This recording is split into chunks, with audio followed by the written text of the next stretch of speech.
We are live. Okay. All right, we got the green light. Green light. The mic is moving. I think we're sounding okay. Okay, looks like we're live. Hello, everybody. Welcome to the weekly Naked Famous Denim live stream. Streaming live right here on the internet, on YouTube. It is the first live stream of 2023. Is it? Well, it's their first live stream of 2023. Wait, was it New Year's? It was New Year's Eve. All right, it's the first live stream of New Year's 2023. Welcome to the New Year. Yeah, Happy New Year, everybody. Welcome to the future. I hope it is as bright as you had hoped 2023 would be. For me personally, haven't noticed a difference yet. From 2022? Yeah, 2023 doesn't have a vibe yet. What was the vibe of 2022? I don't know. 2022 didn't exist. 2020 to 2022, like, I'm saying, like, when did most of those, 2022 we still had lockdowns and stuff. Do we? Yeah. At the start of the year, they still had all that kind of stuff. And then, like, by April, I think, May, maybe they let up on some of those things. And so, like, that's when life in a lot of places started feeling back to normal. I don't know. It depends on where you were, I guess. But this is the first year of mostly freedom. There's still. You know? I don't know.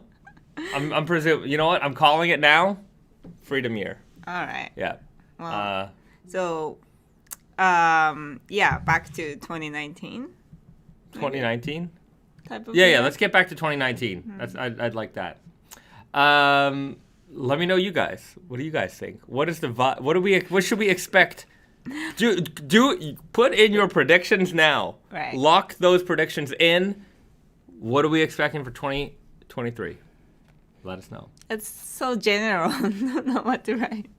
Write it. Any idea you have? A good idea, bad idea? I predict Let's hear some it. insane pants. Insane pants. Mm-hmm. Like, I'll predict there will be some crazy pants. There will be some crazy pants. I'm sure we'll come up with some crazy stuff. Mm-hmm. That's for sure. We've already kind of know that because we're kind of working on spring 24 soon. We're kind of in the starts of it. Yeah. Yeah. Anyways, let's see who's in the chat. Thanks everybody for putting up with this rambling nonsense that I it just comes spewing out of my mouth. All right, let's say hello to everybody. Lars Johansson, sorry. Hello, Johnny Crumhorn. Welcome to the chat. Austin, hello from Aurora, Colorado. Welcome. Will Sox, hello from London, UK. Thank you. The Catman checking in from outside Chicago, slamming that like button. Thank you very much. Everybody punch the like button. Or gently. Or gently tap it.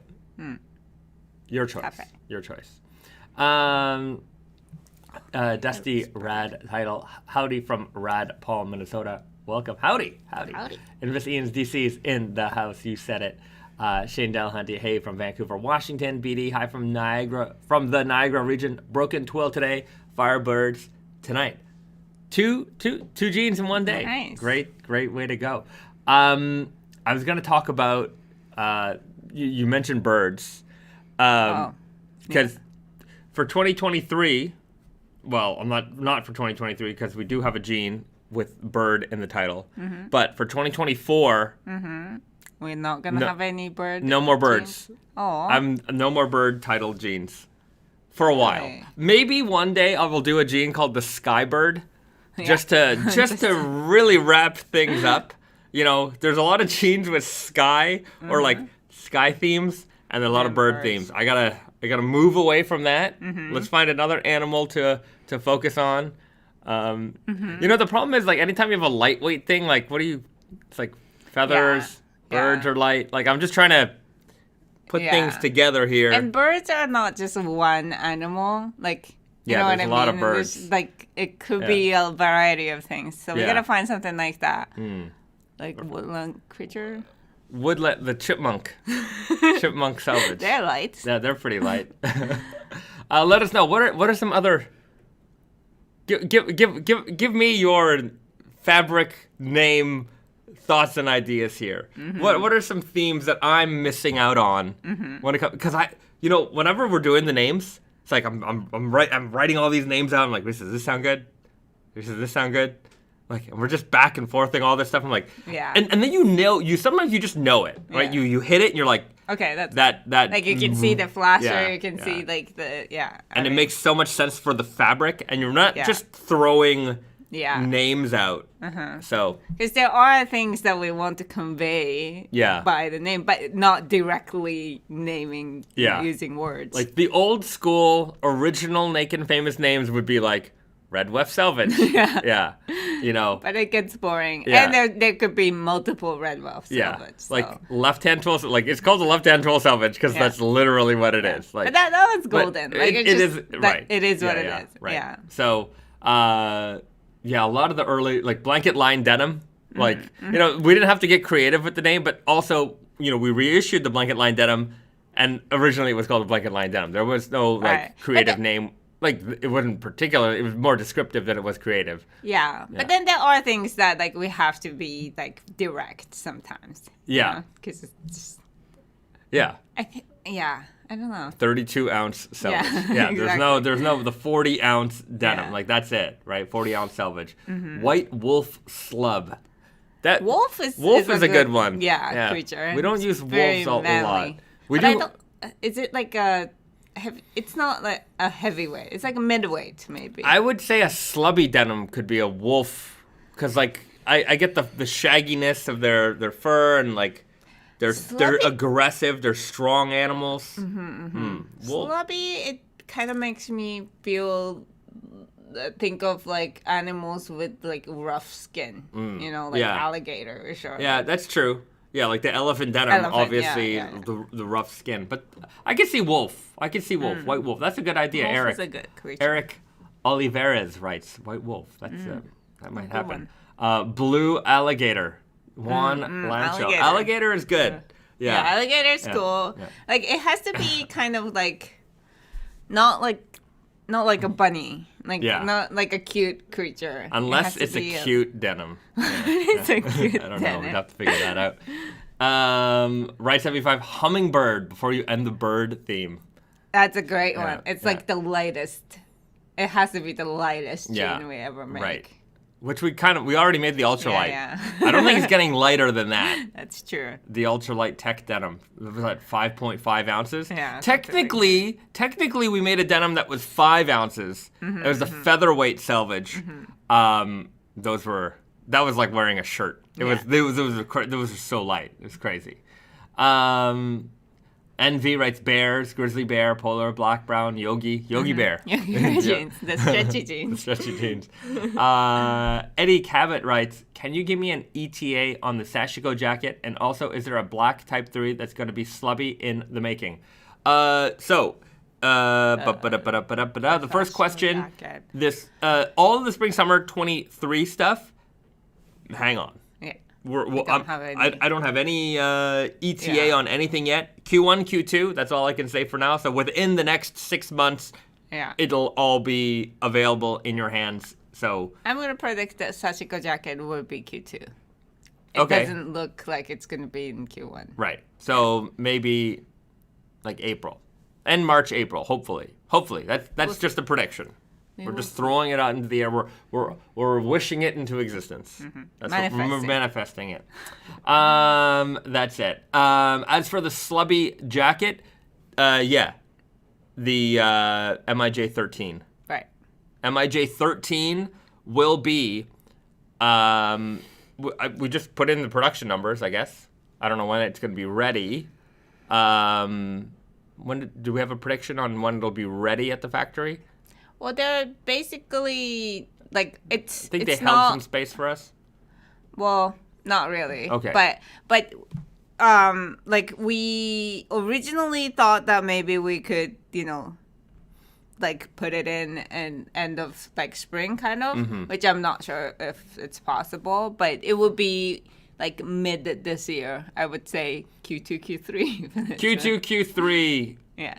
MIJ13 jacket. That, just so you know, we'll have like the classic trucker style jacket, and then we'll have the vintage style like Type 2 jacket. So we've got 2 fits of that jacket going to be available. Yeah. We're planning on doing the basically the super guy fit, the weird guy fit, easy guy fit, and we're going to be adding the true guy fit for MIJ as well. So true guy, we're going hard on this year. Yeah.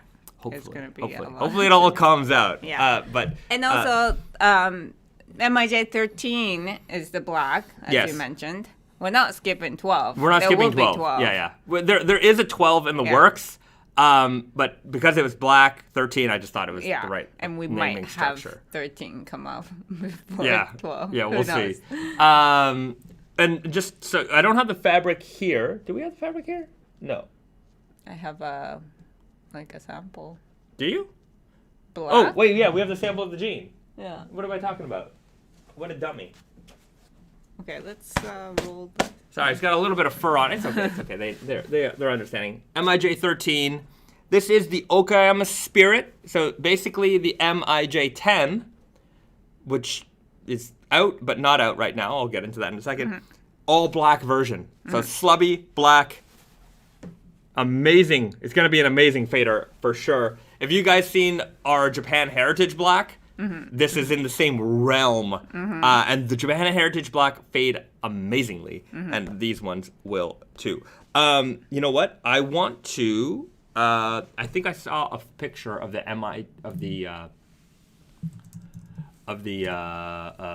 Japan Heritage Black on Reddit the other day. I just want to pull it up. Japan Heritage Black was like, what, 13, 14 ounces? Yeah, I think 14.5 ounces. So I should, the way our chats work sometimes, they're very, they're not very scripted, not very planned or scripted. So excuse the little break in my talking here. That's okay. Yeah, there we go. I think this is the one. That's the one. That one looks great. Okay, let me just go over. Can I show this? How does that work? Sorry, guys. Okay, it's on Reddit. I'm gonna pull it up here. Boom, right? So check that out. This is the Japan Heritage Black, Naked Famous Japan Heritage. 9 months, 1 wash. Yeah, 9 months, 1 wash. So talking about black fading denim, these jeans fade unbelievably. And you can see in 9 months what kind of effect you can get. So you can expect very, very similar results from the MIJ13 Okayama Spirit. It's going to be a heavier weight version of this, a little bit more slubby than this as well. Yeah. Find this on Reddit. It was posted just the other day by that Tush Queen. There you go. Thanks. Right. So check out that back pocket fade there. Very, very nice. Yeah. Great coin pocket there. So, yeah, you can look forward to that from the MIJ series. Yeah. So, but then MIJ 13 will be a little heavier because it's Okayama Spirit base. Yeah, Okayama Spirit base. And then it'll have all the MIJ details as well. So, yeah, that's an exciting one as I toss the jeans back there. Okay. Mike Hawk writes, love Reddit denim fades. Yeah, I like, there's a lot of fit posts on there. How's my fit? How's my fit? How's my fit? And there's a lot of fade posts, but I wish there were more fade posts than there were fit posts. Yeah, because fade posts would be like useful if you're like shopping for jeans and kind of want to see where you're going. Yeah. When I was really deep, I haven't posted on Reddit in a long time. Every now and then I just kind of dabble in there and see what's happening. But I remember like when I was a young guy and I'm on all the other denim forums and before Reddit, and I'm just like every day just clicking refresh. I just want to see, photos of faded jeans. Speaking of which, I remember speaking to the organizers of the Indigo Invitational, and they're like, the reason why we started this was because we wanted to see more pictures of faded jeans. Like you go on these forums, oh, here's my new jean, here's my new pickup, here's my fit. Great, but I want to see them faded. So that's why they started the contest. And speaking of which, if you haven't submitted your Indigo Invitational photo yet, like me, which we have not done yet, we will do it today. We always do it last minute. Absolutely, the most last minute. We do everything last minute. I don't know why. Just the way we are. Yeah, we are. We got to post it up. So, just fit check. I'm very cozy today. I got my Indigo Invitational pair on. This is the raw cotton slub. I've been wearing these since the start of the competition. I don't know, is that like 8 months ago, something like that?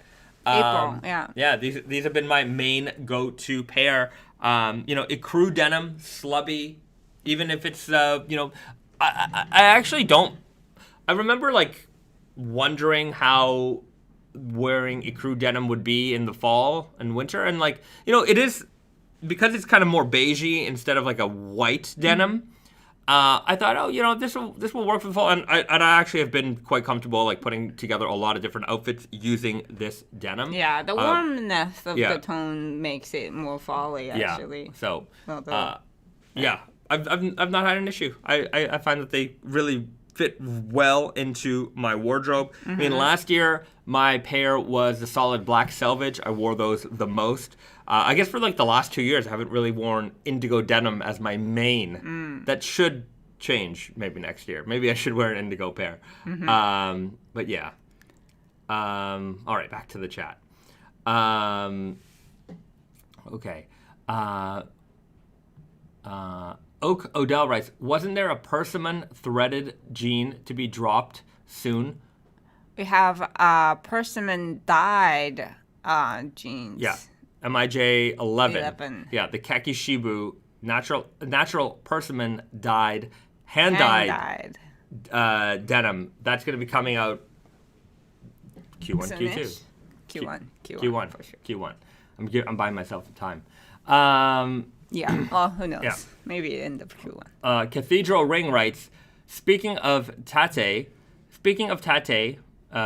I guess they dropped the ball on the MIJ 10 release, had to order from Germany. MIJ 13 will be out before MIJ 10 on Tate. It's not about dropping the ball, actually. Just so for people who know or don't know, MIJ 10 was received in our warehouse literally right before Christmas, and our warehouse team started shipping them to customers basically immediately. To our wholesale customers. Yeah. So usually, at that time, there's a lot of things happening, and we're still, I guess, recovering from the busyness of the holiday season. There's, we had the Boxing Day sale after Christmas, so we're getting a lot of that shipped, Hemmings, all that kind of stuff. So we want to clear our plate of all of our existing commitments before we start putting out new products. So whenever we put out a new product on Tate+Yoko or Naked Famous, we have a video that we want to create. There's a lot of imagery that we have to put up. There's product photos. So there's a whole thing that goes with it. And other retailers, they don't have to do as much, right? So they can get an item. Sometimes they can get it up right away. Sometimes they get an item, takes them a while. They might have a backlog of products to put up too. So at this point, we have shipped the MIJ 10 out to some customers, and some customers have already put it on their website. If you bought it from Germany, it sounds like you got it at Cultism. Blue Owl has it. James Dant has it. Denali in Winnipeg has it. So there are a couple retailers that you can get the MIJ 10 at right now. We're going to have it up probably near the end of the month. I'm thinking it's going to be the 20-something? 20th or the 27th, somewhere around there. So it's coming soon. It's not really a matter of dropping the ball. We just didn't have a formal scheduled release for it, with the entire, raw denim world. And we were just kind of short on, hands, I guess. There was busy times, and other retailers, not that, some retailers do great photos, and, it takes a lot of time for them to create things too, but it just, maybe they had more resources or more better managed schedules. We just, we couldn't, we have a lot of stuff to do. It's not just one product. We have Spring Summer 23s coming out. There's tons of products we're photographing for that. In fact, if you go to Tate+Yoko right now, in fact, let's check it out. So we've got Tate+Yoko pulled up over here. You can actually, Go to the preview the entire spring. Not the entire, most of it is here. Yeah. So we have the spring summer 23 collection available for you to see online. You know, there are there will be some photo updates soon. Like the pocket flashers aren't all in yet, so the jeans don't have the pocket flashers on them. But we wanted you to see the jeans anyways. You know, we've got the fit pictures up as well for everything. Well, not everything yet, but a lot of things. So you can check out all those details. You'll notice the product copy is there. If the measurements are not listed, the reason for that is because the production hasn't arrived yet. So these, well, most of the things don't have any measurements. Right. So that's why generally you won't, if it's a product that's out and you don't see measurements, then there's probably a problem with the website.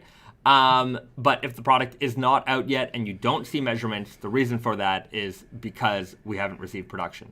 When we take these photos, this is all from samples. So, yeah. And by the time we have a announced schedule of like what's coming out, we should have the measurements before the release date, so you can like find your own size. But it's usually like we run pretty close to what, like the release date to have the meatheasurements. Yeah, pretty close. Usually within the week. Yeah. So you can see lots of photos here. You know, I think there's some examples of stuff that don't have photos yet, like a True Guy Grandrel. Like we just have a picture, a placeholder of a jean, but it's coming. That way you know that it's coming. You know what's in the pipeline. Mm-hmm. So feel free to browse this. You know, we have that spring summer 23 video up on our channel, which you can see the entire collection. But yeah, you can browse this if you want. If you're interested in something, you know, we've got the email me when available button, so you could just pick your size. So whatever size you think you might be. If you're multiple sizes, you can sign up for the notification more than once. So if you think you're a 33, or if you're generally a 33, you might probably be a 33 in the Super Guy. That is, if you wear Super Guy 33, you're probably going to be a 33. So hit that email button, put your information in. However way you want to be notified, we'll notify you. Yeah, that way, you know, if you miss our, you know, Instagram or email posts, at least this will send you. I mean, if you missed our email, you might miss this email too. But you know, anyways, the more notifications you can have about it, and all the sizes come at the same time. Maybe don't just choose 27 because a lot of the items would not come in 27, and you're not gonna get notified. But other than that, you can pick. Be sure to pick your size. Yeah.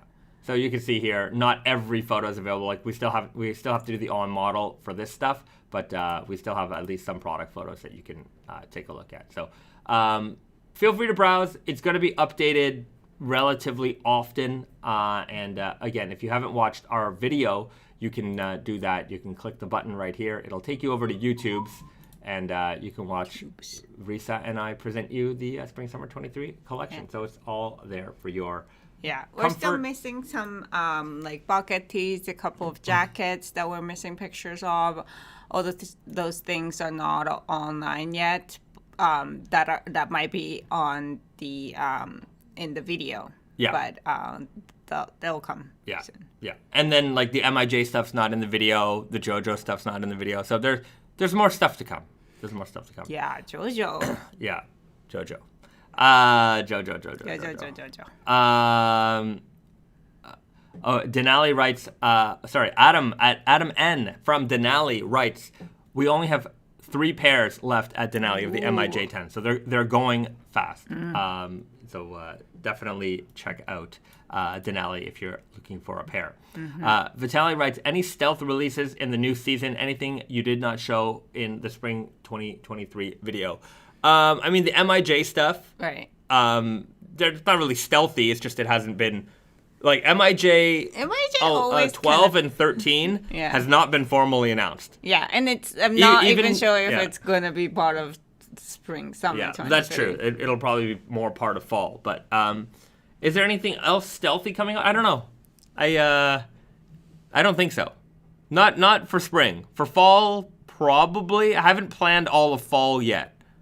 Yeah. Fall might have some like sneaky releases. Yeah, probably. There's time. There's still time for a sneaky release. Yeah. So I'm gonna say yes, but not for spring.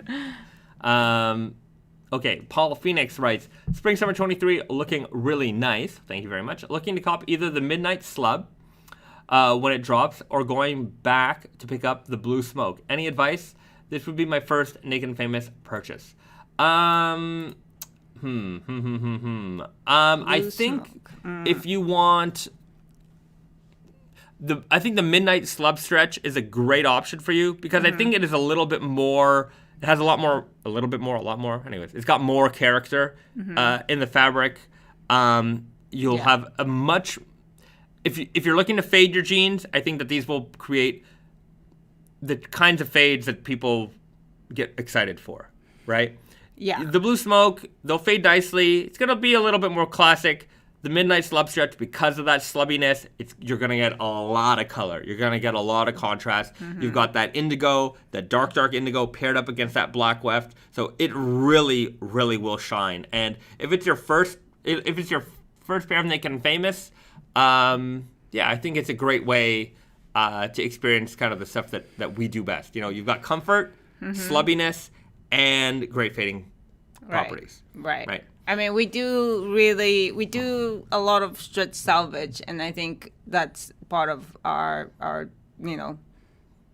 identity too. It's just like we do a lot of stretch salvage and a lot of gut stretch salvage, and Slub Stretch Salvage series is definitely one of that. So yeah, I would recommend Midnight Slub Stretch, I guess. Yeah, I think so. I think that's a very it's not even a safe bet. Like it's a great jean. Like a safe.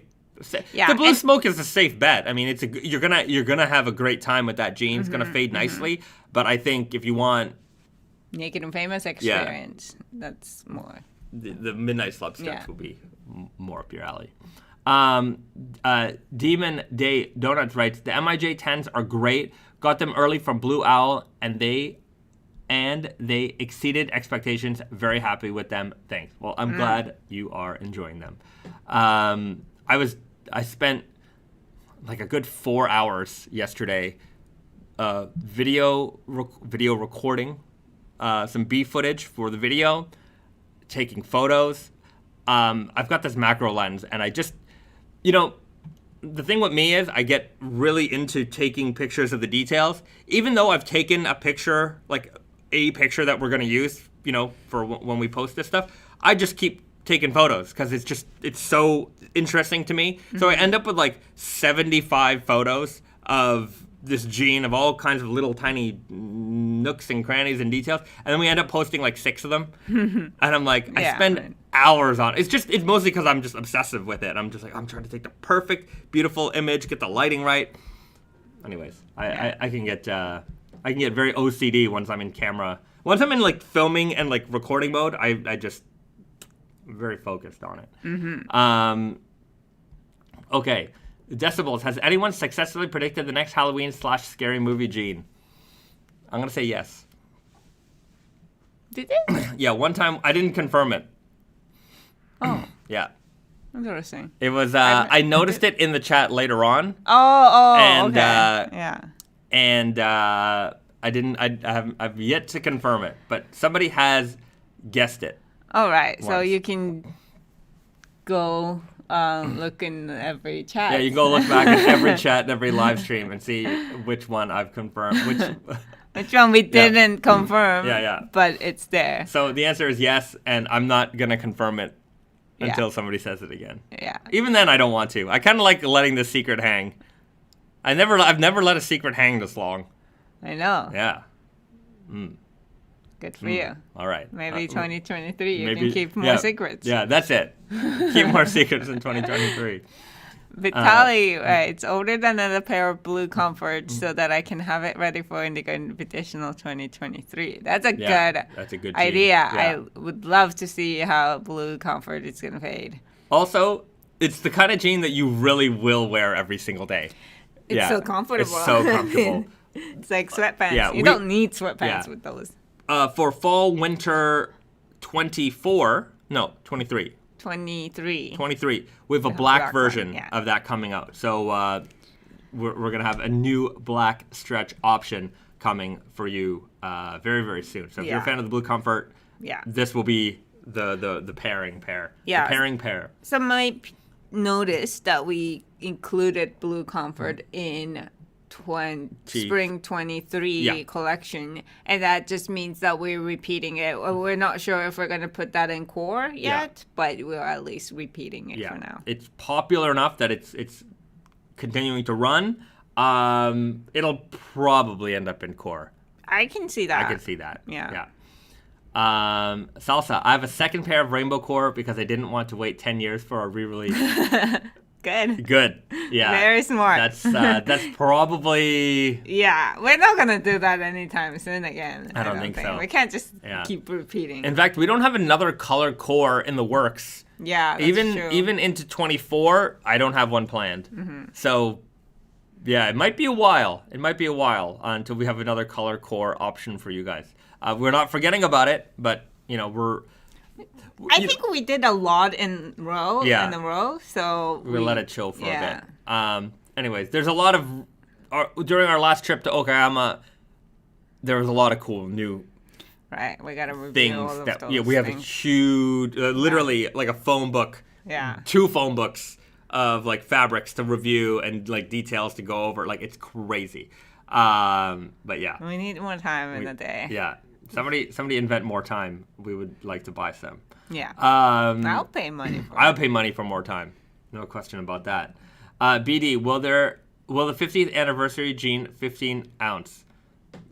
So the weight, I was actually just confirming it with Brandon the other day. He hasn't sent me the final confirmation, but somewhere around the room, I don't know if he requested 15 ounce though, because when I was asking, I was like, why didn't we do 15 ounce on the money? Yeah. Like that's so obvious. Yeah, but it's gonna be around there, but we just don't know whether it's on the money or not. Yeah, I think he said maybe we targeted 16 ounce, which is I don't know. We should do 15. Yeah. Okay, that's it. Anyways, we'll see. And for our 16th year anniversary. No, we're not going to do every year. That'd be kind of funny, every year an anniversary. So annoying. Yeah. Speaking of other developments, remember we wanted to do the Mexican Day of the Dead denim, and I wanted to use a Mexican upland cotton. Confirmed. Yeah. So I got the email. We got an email. Yeah. So that is in the works. Right. Literally last night we got the email. So that's in the works, and we have to design the Selvedge ID right now. I'm so excited. Yeah, I want to do like a Mexican blanket. Yeah. So that's the idea. I think it's gonna look really, really cool. Very, very special cotton, very nice cotton.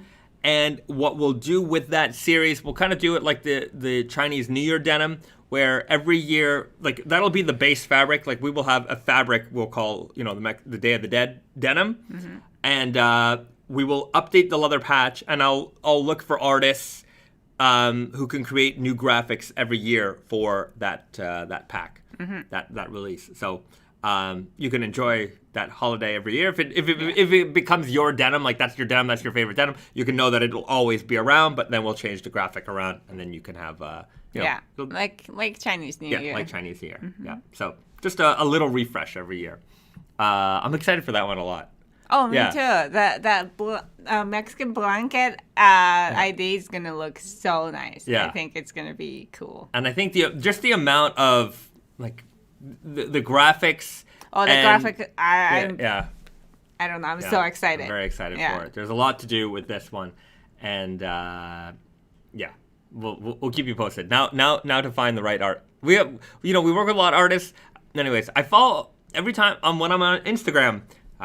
Whenever I see a cool comic book artist, I follow them, and I'm just like, I want to approach them one day. I'm like, man, I love their style. Maybe they could do something like. Anyways, so I have a whole list of artists I follow. I don't have any personal connections with them, but sometimes this is how I've reached out to people this way. People have reached out to me this way. So we'll see what we can do there.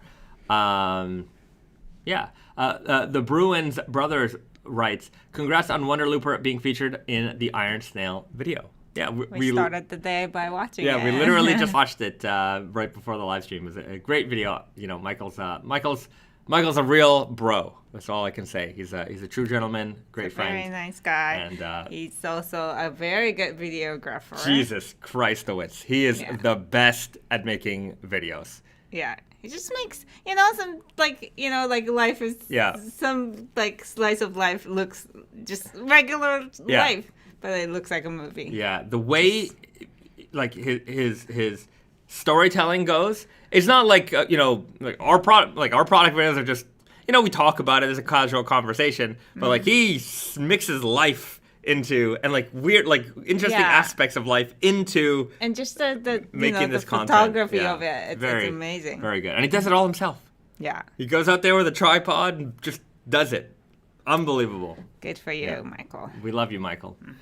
All right. Okay, there was a question, first name last name. Leather patch is starting to peel off on my elephant tens. Any suggestions? Peel off as in the stitching coming off? Yeah, perhaps? you're gonna have to be a little more specific in terms of what you mean by that. If it's a stitching issue, just gotta get them stitched down again. Yeah. I had a person the other day messaging me. I guess they did their first soak on their pair of elephants, and the leather patch started to warp and crack a little bit. And he's like, "Is this normal?" I'm like, yeah, that's part of it. When you put leather in water, things are gonna happen. Yeah. You get leather. I've seen people, they take a leather conditioner to it, or they just leave it. Right. The beauty of that leather patch is that it's going to fade and age and change just like the jeans. So it's just part of the process. I do feel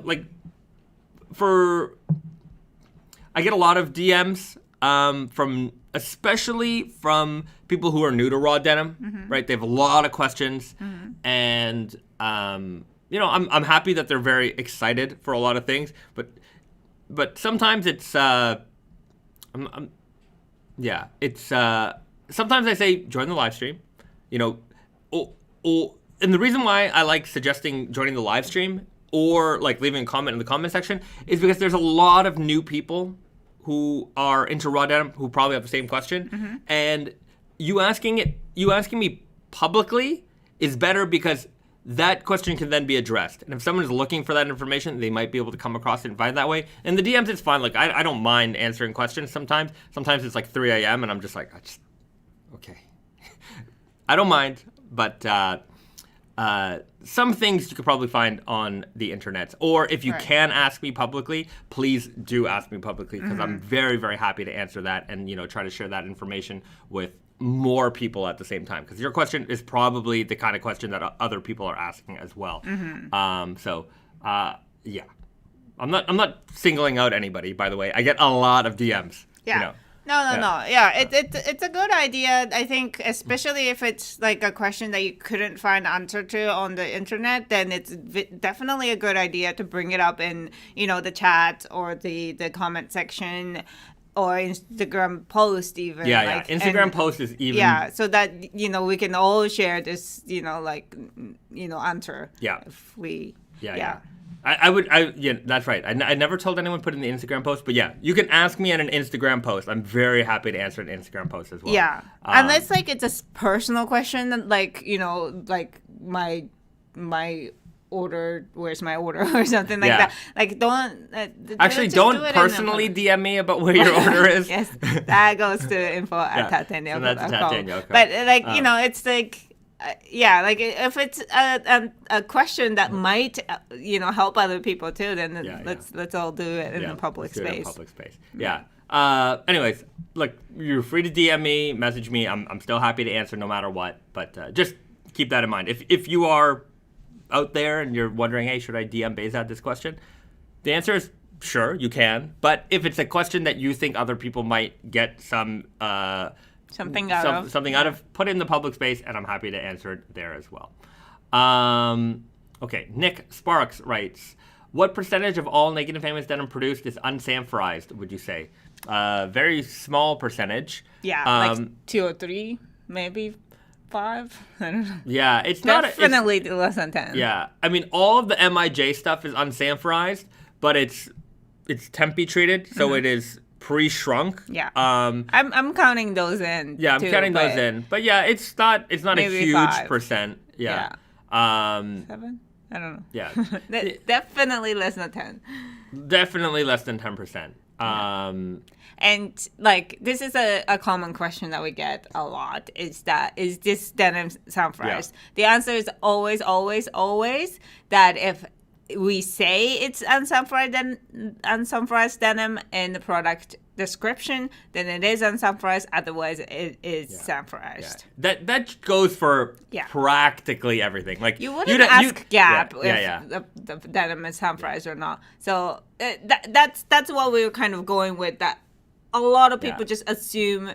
Or they don't even know about Unsanforization. They just assume that it's pre-treated. For me, whenever that question comes up, I don't know, but I presume that this is a new person to raw denim, and they've done their research and they learned enough to know that this is a thing, and they want to make sure that they're not buying the Unsanforized denim, right? They're just like I gotta check, and they didn't realize that the whole world has already answered that question for you, right? Like, and by not really using Unsanforized denim unless very specifically mentioned. Now, as a brand, you'd have to be a maniac, an absolute savage sadist if you were like, we're just gonna sell Unsanforized denim and not tell you. Yeah.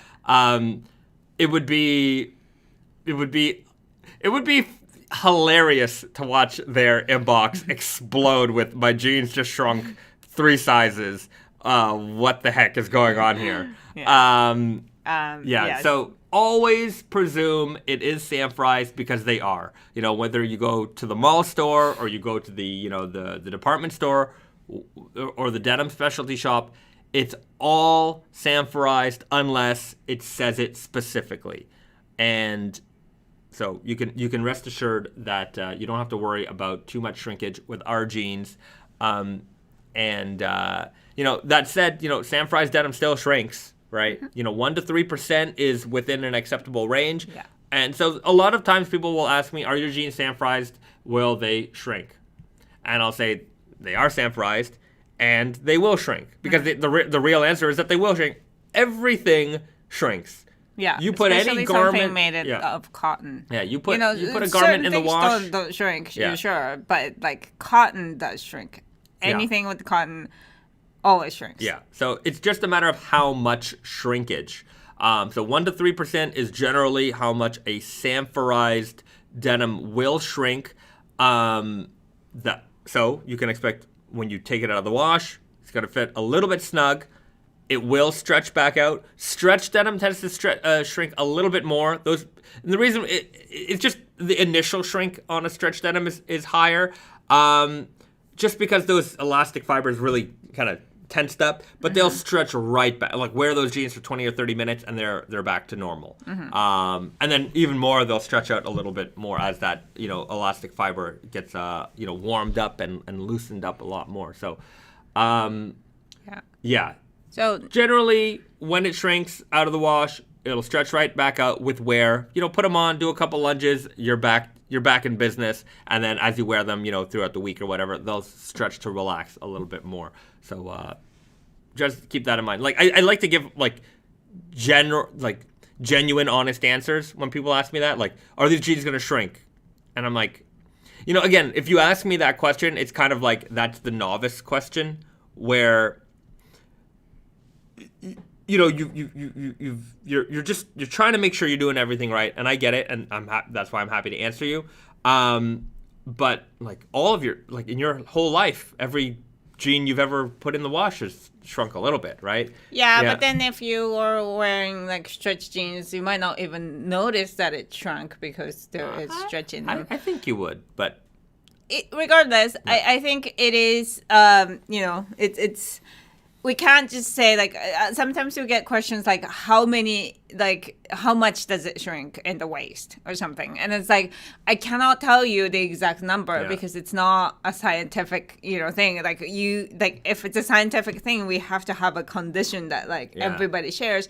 That's not the case. Everybody's laundry method is different, and everyone's washing machine strength is different. So it is a it's not, like you said, it's not an exact science. Those things, there are going to be several variables here and there when it comes to shrinkage and how your garment is going to be affected in the wash. So, yeah. This is also why, I generally recommend people to not be not choose the size that is absolutely the smallest size you can get. You can get in. It's just, what's wrong with having a little room? Actually, you know what? I want to bring to attention a YouTuber who did a good video on our weird guy fit. So I just want to bring him up here. Wait a second. Where is he? I just got to get a few things set up so that I have everything lined up nicely. Just in the meantime, Nick Spark followed up with the comment saying, feel like I've seen... Well, no, before that. I think he mentioned that he wanted to get an unsanforized pair one day. And so, in general, we normally just do unsanforized in MIJ. But every year we do have, MIJ is always unsanforized, tempe treated, which is, I think, a good way to get into unsanforized denim, because unsanforized denim, as, you are aware, the shrinkage is really, really high. So you have to kind of do a guesswork. The sizing is not always, consistent. Again, it really depends on the fabric and how you wash it to get how much shrinkage. But if it's tempe treated to the measurements, then it's that is what you're going to get. And after that, you're not going to get crazy amount of shrinkage. You're going to get normal amount of shrinkage.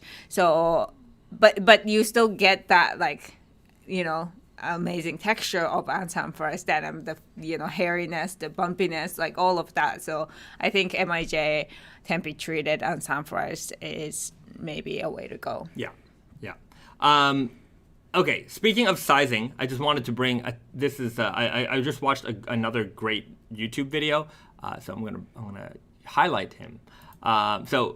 Boots, jeans, and the Odd Watch. You can't see it here, but follow them. Follow them on YouTube. They just did a great, and you might recognize him because he is also Nifty Thrifty on Instagram. Does a lot of great outfit posts. He posts a lot of Naked Famous Denim stuff. He's got very, very good taste. I've seen his face. Yeah. So he started a YouTube channel. I just came across his videos the other day, and so he was doing a video comparing the weird guy fit of old compared to the weird guy fit of new, and how the newer models have a higher rise. And he actually does a great I'm not going to play the whole video, but he does a great comparison. Because I like the leg silhouette. Elephant twos that he but has, then over time, it just kind of, not discomfort, but just was never pleased with the comfort in that top block. Anyhow, so he does a I great moved over comparison. But one thing that he talked about in this video, and I thought it was a good strategy, was, when we talk about sizing, we always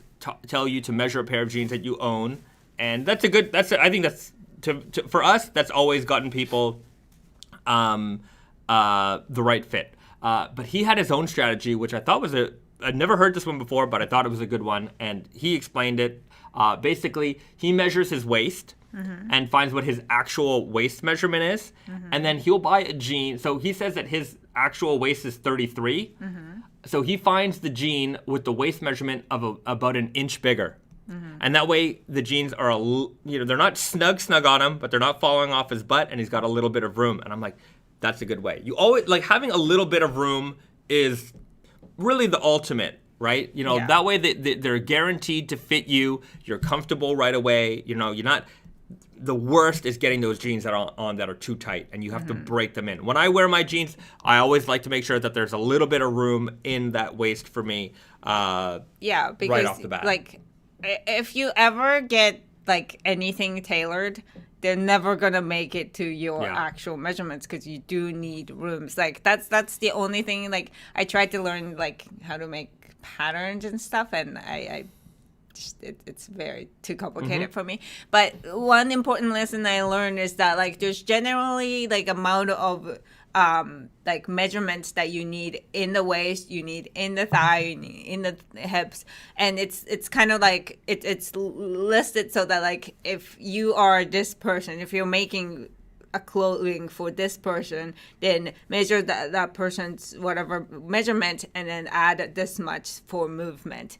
And so that's you know, I mean, obviously we're not dealing with tailor-made clothing, but that's basically just the general idea of it. Your measurement plus something. The complex thing about this is that, like, again, like we always say, like, your waist, what you think is your waist might not be where our waistband of our jeans would go. Yeah. So that's you know, something like, you have to factor in. Yeah. But in men's case, it's really not that. Like, men's waist are like, no matter where it is, it's usually in the same realm. It's not like women with, you know, very different like measurements from, you know, depending on where in the waist. So I think in that sense, like, men are a little bit easier to find their sizing, and this is not a bad strategy, I would say. I would recommend this strategy. This is a good one. Sergeant Snuggle writes, when did the weird guy fit change to the higher rise? It was a gradual change over years, actually. Like a little bit. Yeah, a little bit every season, because you couldn't, you know, when the weird guy came out, you know, the rise was regular. It was regular. It was for the time, right? You know, that's kind of the thing with jeans. You know, fits and evolve. What's comfortable or what people want 1 year or one generation is different as, you know, maybe you get older or, you know, times change. You know, things happen. Like so. When the weird guy came out, it was a lower rise, no question about it. But everything that was the regular rise that everybody agreed upon, basically, and then somehow that idea changed over time. So we recognized this a long time ago that, you know, our customers are getting, you know, they grow with us. I was going to say getting older. That's true. I'm trying to say it nice. They grow with us. Some people are newer to the brand, and you know, fits evolve. So I would say probably around 2016, 2017, started incrementally raising the rise on that jean, because we couldn't take the weird guy from, I forget what the rise was. It might have been like 10.5 or something like that. It's like 12 now. It's 12 and 32. Yeah. So, you know, 1/4 inch, 1/2 inch. That way, you know, if you were a weird guy fan of the time, a 1/4 inch or 1/2 inch wasn't going to be so noticeable for you that you'd be like, oh, this is a different fit, right? I want a lower rise jean, and this isn't low rise anymore. If we jacked it up by 1.5 inches right away, it would have been. It's a different fit. So we would have had to separate the inventory. We would have had told everybody in our, you know, retail partners and everybody, and made sure everybody's aware. Instead, little by little, we kind of like edged it up. And it's been like this current version of Weird Guy for like, I'd say like 2 years or more. At least. Yeah, it's been a while. So I think it takes time for people to catch on that the Weird Guy rise has changed. I've seen it in forums where people are like, oh, it's low, and then somebody will say, oh, no, like, actually, it's different. Yeah. So like, I see people recognizing that, but you know, if it's and in this video, he talks about, he's like, if you haven't tried the Weird Guy in a while, like, you should probably check it out again. Yeah, this is actually a good point, because, like, you know, like, we think that we did it, like, you know, in small increments where nobody's going to notice. But at the same time, like, you know, not everybody buys their jeans every year, like, or from us at least. Or if you've tried it once and it wasn't for you, then you're like, okay, I've already made my decision on that, right? I didn't want to change the Weird Guy name. I didn't want to bring out a new fit. The Weird Guy is... It's still the same fit. Yeah. It's just that, like, you know, like Levi's 501s, like, they're more extreme in their changes over time, but they have a longer history, too. Yeah. So, like, they would have a fit 501, and then that changes over time with the how the, you know, trend and everybody's expectation, and then now it's a completely different jean. Yeah. Speaking of which...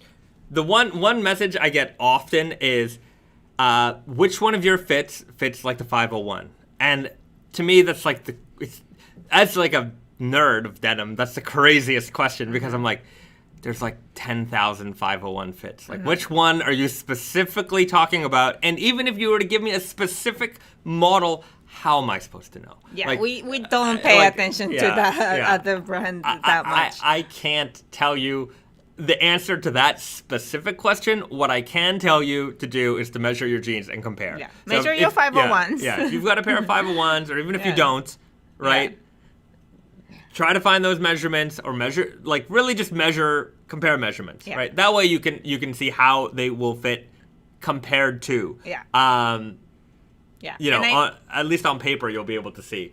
But I think a lot of that comes from the kind of people who don't really have a specific idea of like what this fit is. Like they don't know if it's tapered, they don't know if it's slim or regular or whatever. They just like know that 501 is a good fit. Everybody talks about 501 being the best fit. Yeah. And then so I want that. I feel like that a lot of that it's coming from that, or like you actually having a 501, but they can't really like understand what the fit is. Yeah, but it's like a regular consumer doesn't a regular consumer doesn't know that there was like 1,000 changes, and that number, that 3-digit number, applies to a lot of different fits. Like it's to them, that's like it doesn't mean one fit. That's their, I don't know.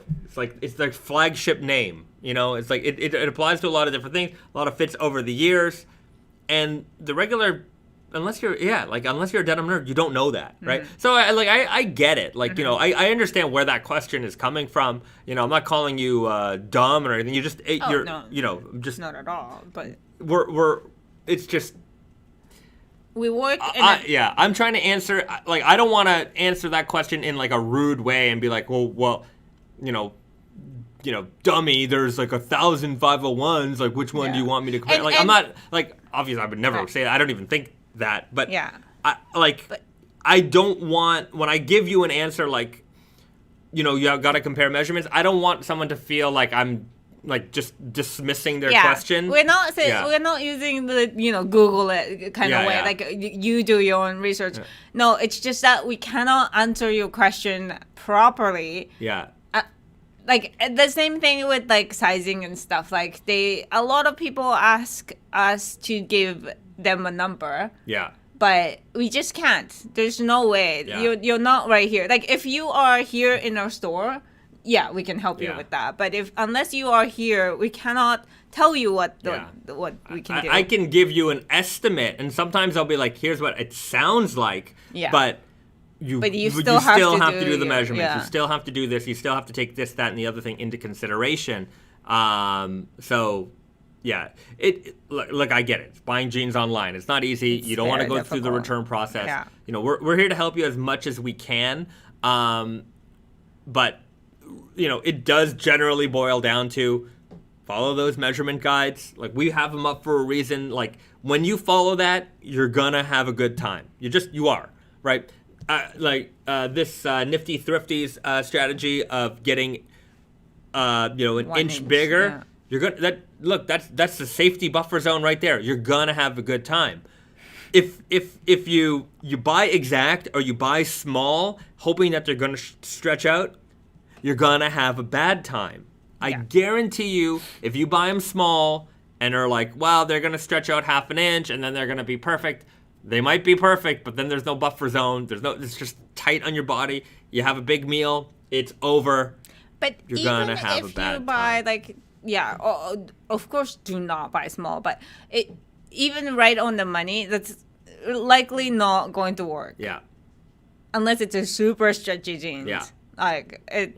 You want, and the thing is, like, I don't understand why people try to get the smallest size that they think they can get into, because, like, it's because of the forums. It's because of all the bad information that is on the forums that perpetuate, and people are just like, they're like, size down, like that I hate that word the most, size down. And they're like, get them tight, they're gonna stretch. And sometimes I'll see fits on the forums that are like a little bit looser, and then people are like, oh no, they're too loose. Oh no, they're too loose. And like, oh no, and I'm just like, you know, it's all, like whenever like in the streets in Japan, you see a lot of people wearing raw jeans and not a lot, but you see them and like nobody's wearing them skinny. Like no, every like raw denim fit I see out here is loose and like vintage style, and I'm like, that looks good. Like it like not all the fits have to be super slim and tight. So I think there's a lot of that stuff where people are afraid to have things that are just a little bit relaxed or casual, and it's like they're jeans, man. Like they can be casual. I would say that the only problem with the casual looking fit in raw denim, especially when it's like how do these fit type of photos, is that because the fabric is so rigid and they might not be hemmed, like they're bunching up in weird ways, right? So it's not fitted right. Like when you come into the store, you come out of that change room and the jeans are, fitting you comfortably, like we're in there, we're fixing the hem, we're making sure that those jeans look right when you look in the mirror and you can say, hey, these actually fit good. But when you buy them online and the cuffs are not like folded properly and they're just kind of bunching up and you don't get a good idea of that fit. But I think all of that slim fit idea comes from the forums, because when you have a slim fit, there's no weird creases or anything like that. It looks good, but comfort is the most. You can look as good as you want. If you can't wear those jeans, you're not going to wear them, right? They're going to be uncomfortable. So, I think it definitely permeates in those forums. We need to have a wider acceptance of other fits. I think, and just like in general, the idea of you don't have to size down. You don't have to go the smallest option that you can get. It's a twofold thing. It's young guys and guys who are getting into fashion. Because I feel like those two things kind of like the fitted is like the mantra there. Everybody wants, like I was there. I mean, maybe it was the style of the time, but I just feel like once you start getting into fashion or dressing better, things have to be fitted, and then that can sometimes lead to things being too very, very fitted, very tight. When you look at loose, you're like, oh, that's not a good fit. But so I feel like some of that plays into it as well. Yeah, fit is one thing, but like size is another. I would say that like somebody mentioned that like the same idea applies to shoes or something, but it's actually not, because shoes, like if it's slightly bigger, shoes you have to fit like very well. If it's too small, of course it's painful. If it's too big, then you can't walk properly most of the time. Like if it's boots, I guess it's fine, but like, so I think with jeans it's a little different. Like I live in a country where like even jeans has like 3 size options, and not every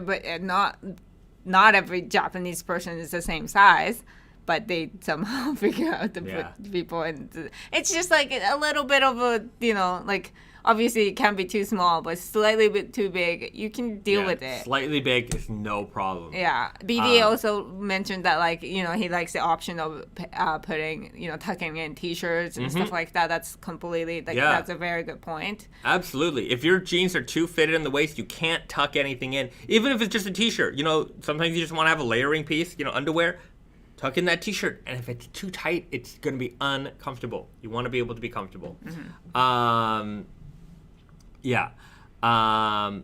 also writes, all of my weird guys are probably an inch or so bigger. If I went down a tag size, I'd be hosed.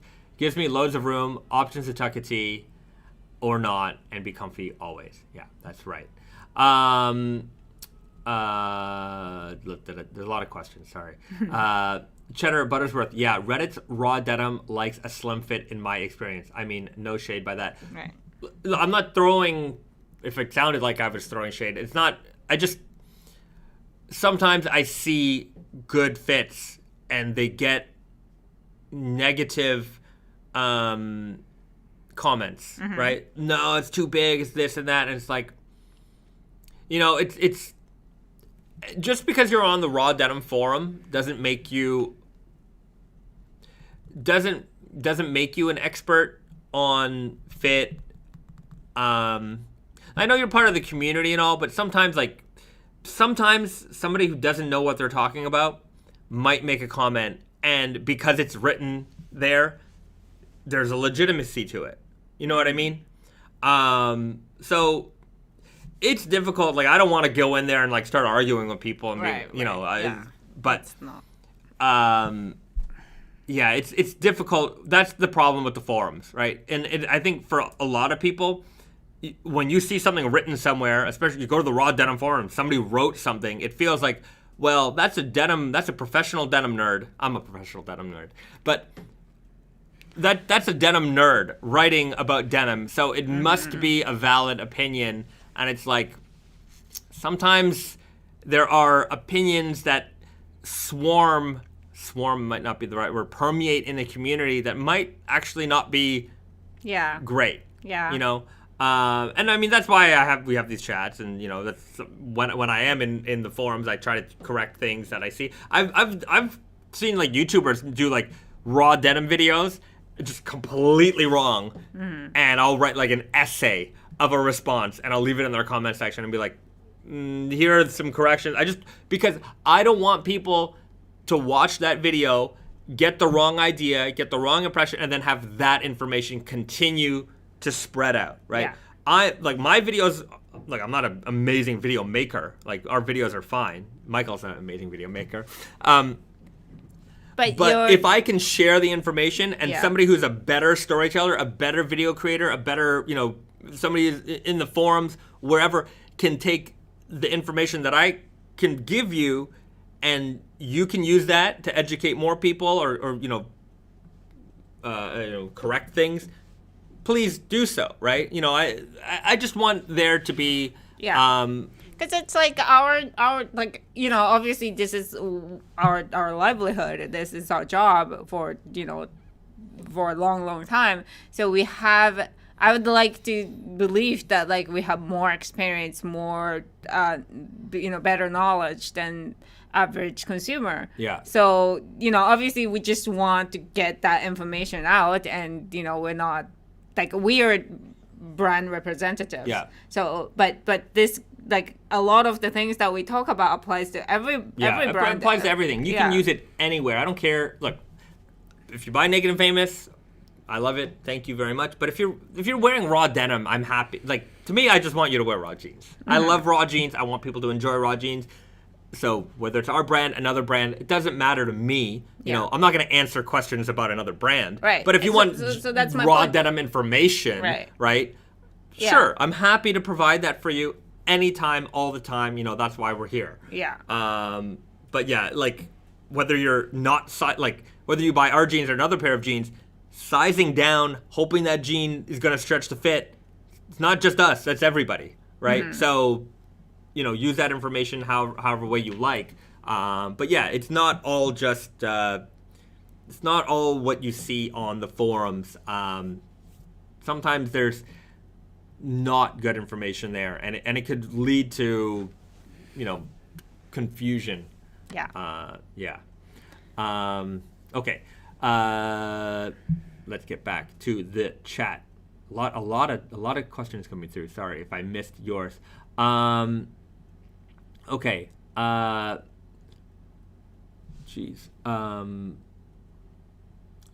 Phoenix.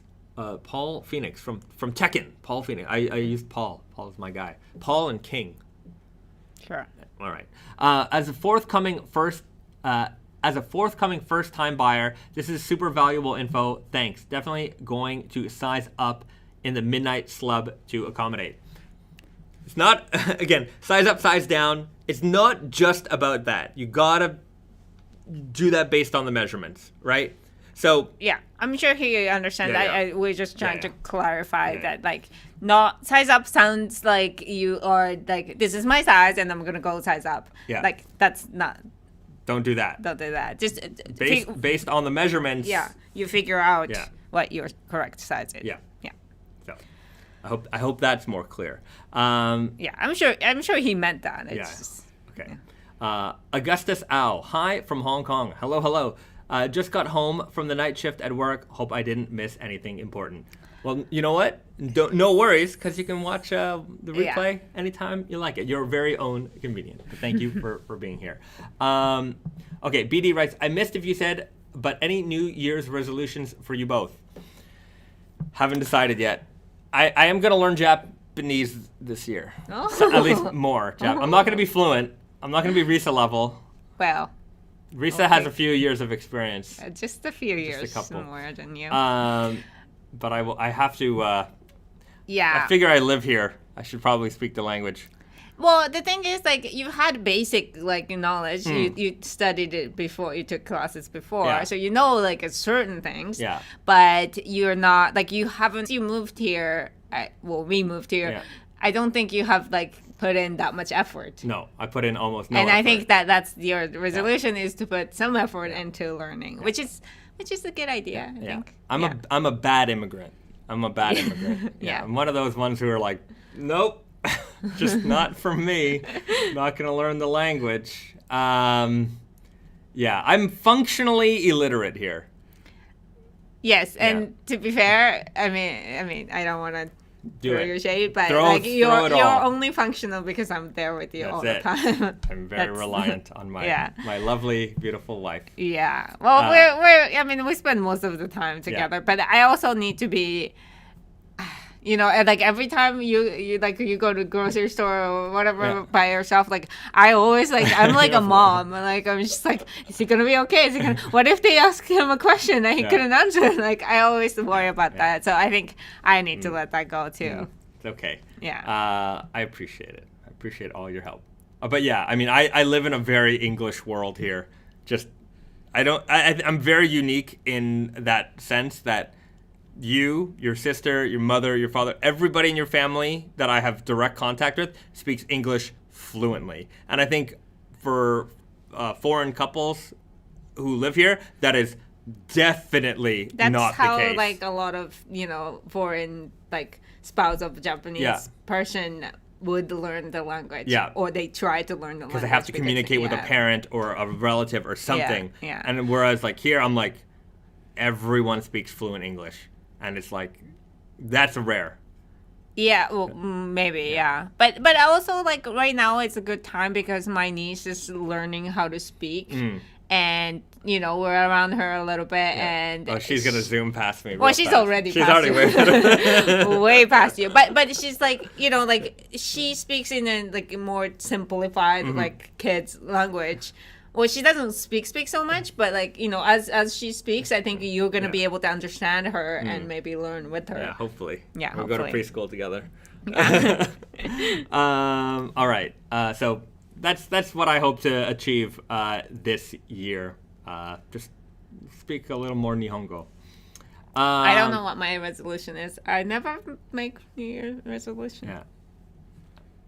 Exercise every day, which we've been doing for the past.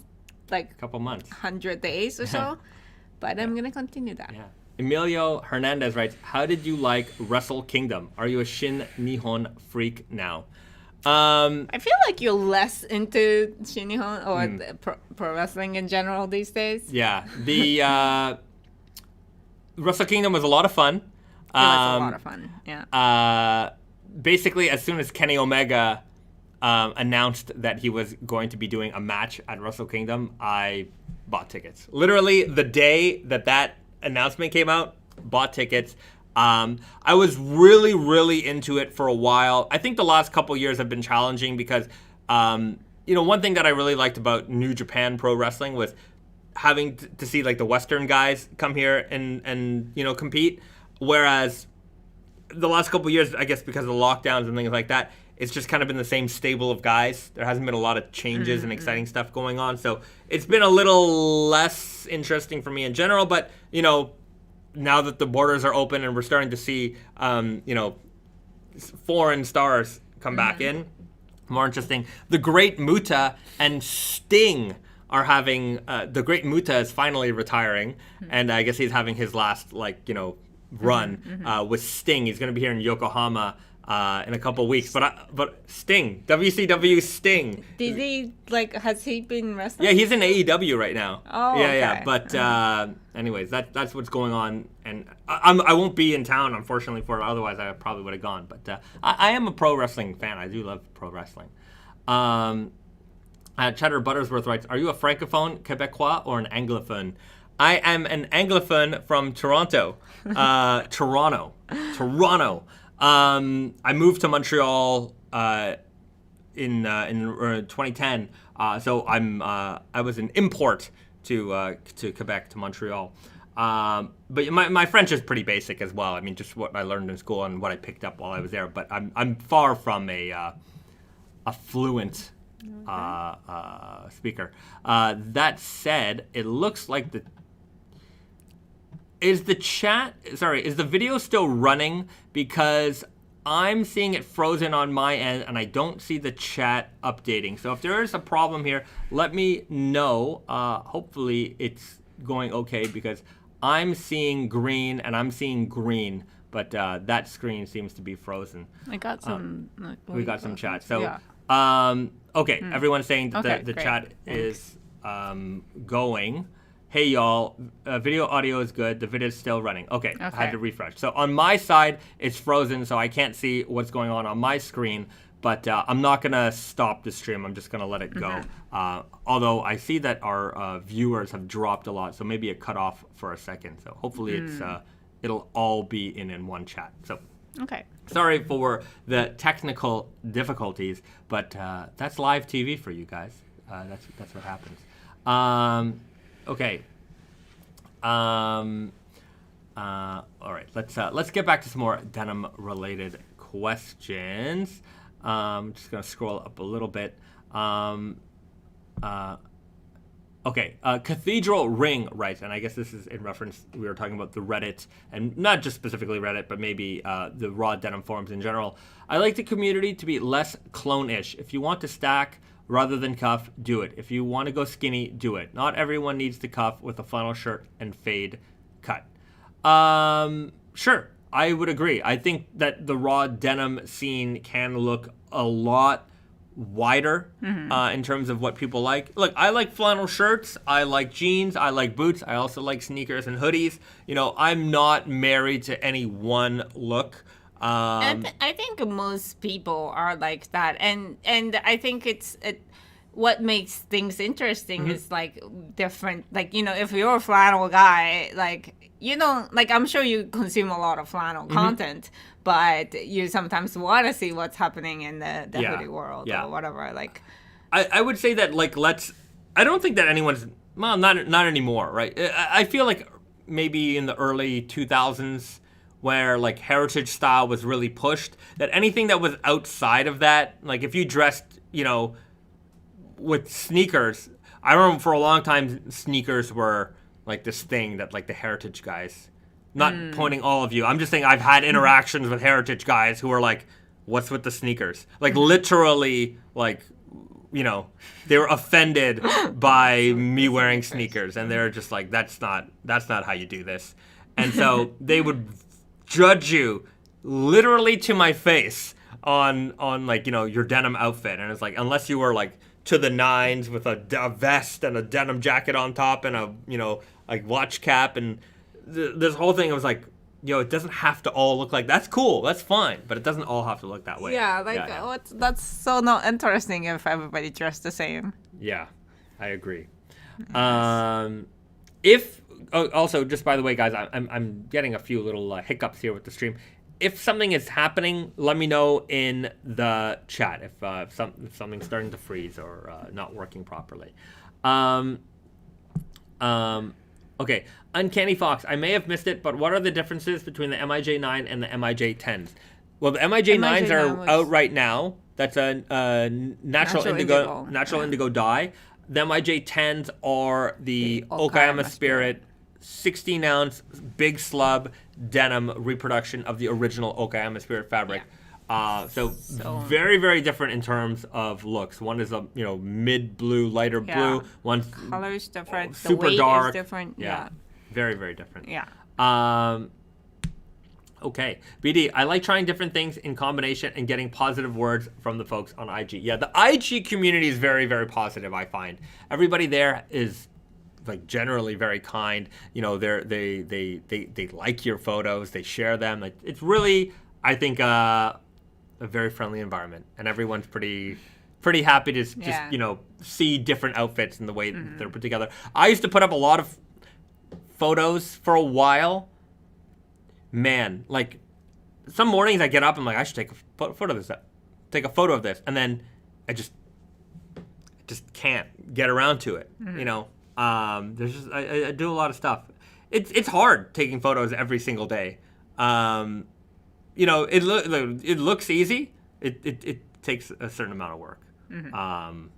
But yeah. You take the picture, you edit it, you get in the right thing. Because you don't have to just take one picture. You got to take like 10 pictures, make sure you got the right pose. You're scrolling through all the pictures. I don't know, maybe it's just me. But yeah, Brainstar, the IG denim community is welcoming. I agree. I think that everyone's very, very nice out there. Kozia Dragos writes, I love how raw jeans look with high 80s and 90s basketball sneakers, and especially with Air Max 90s. I agree. I like the way that raw jeans look with high top sneakers, 80s clunky ones. I'm a big fan. This year, my shoe embargo is over. I'm gonna start the year off.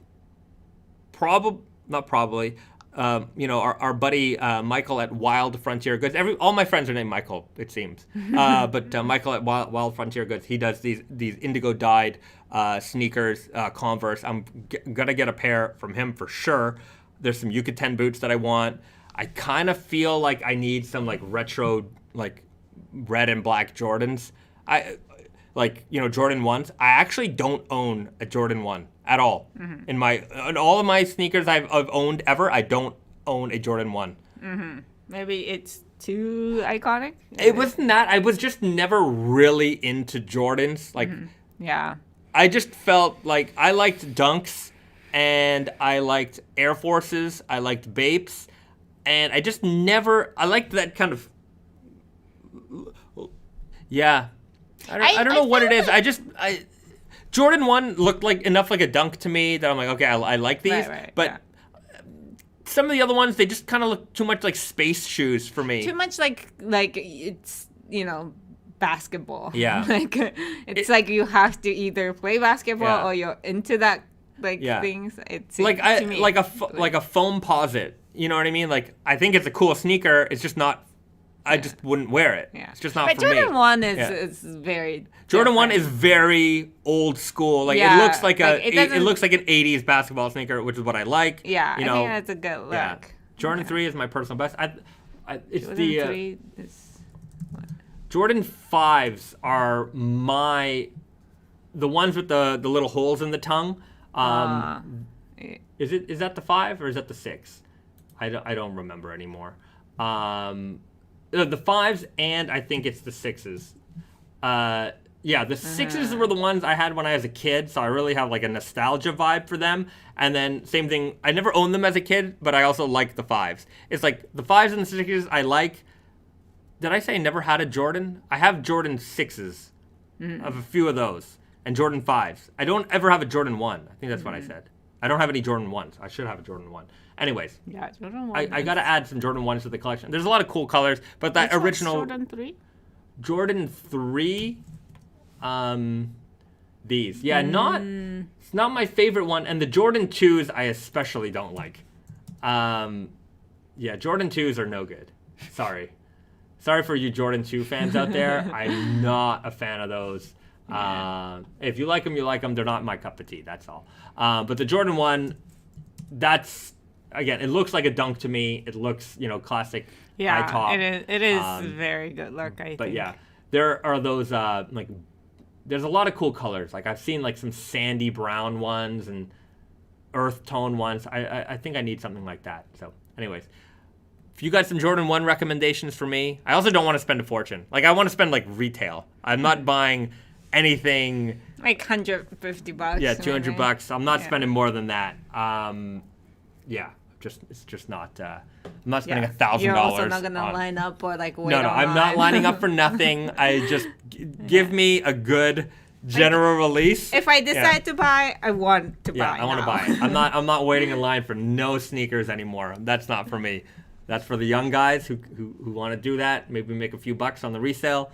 Go for it. I just want to buy it, and I want them to be nice. That's all. Is that too much to ask for in sneakers anymore, by the way? No, but like the other day, I was looking at like Nike website for something, and like it's kind of funny because certain shoes are like, they're very good looking, and they're very similar to like ones that are like sold out immediately and like sold at triple the price online. Like, it's just like, what?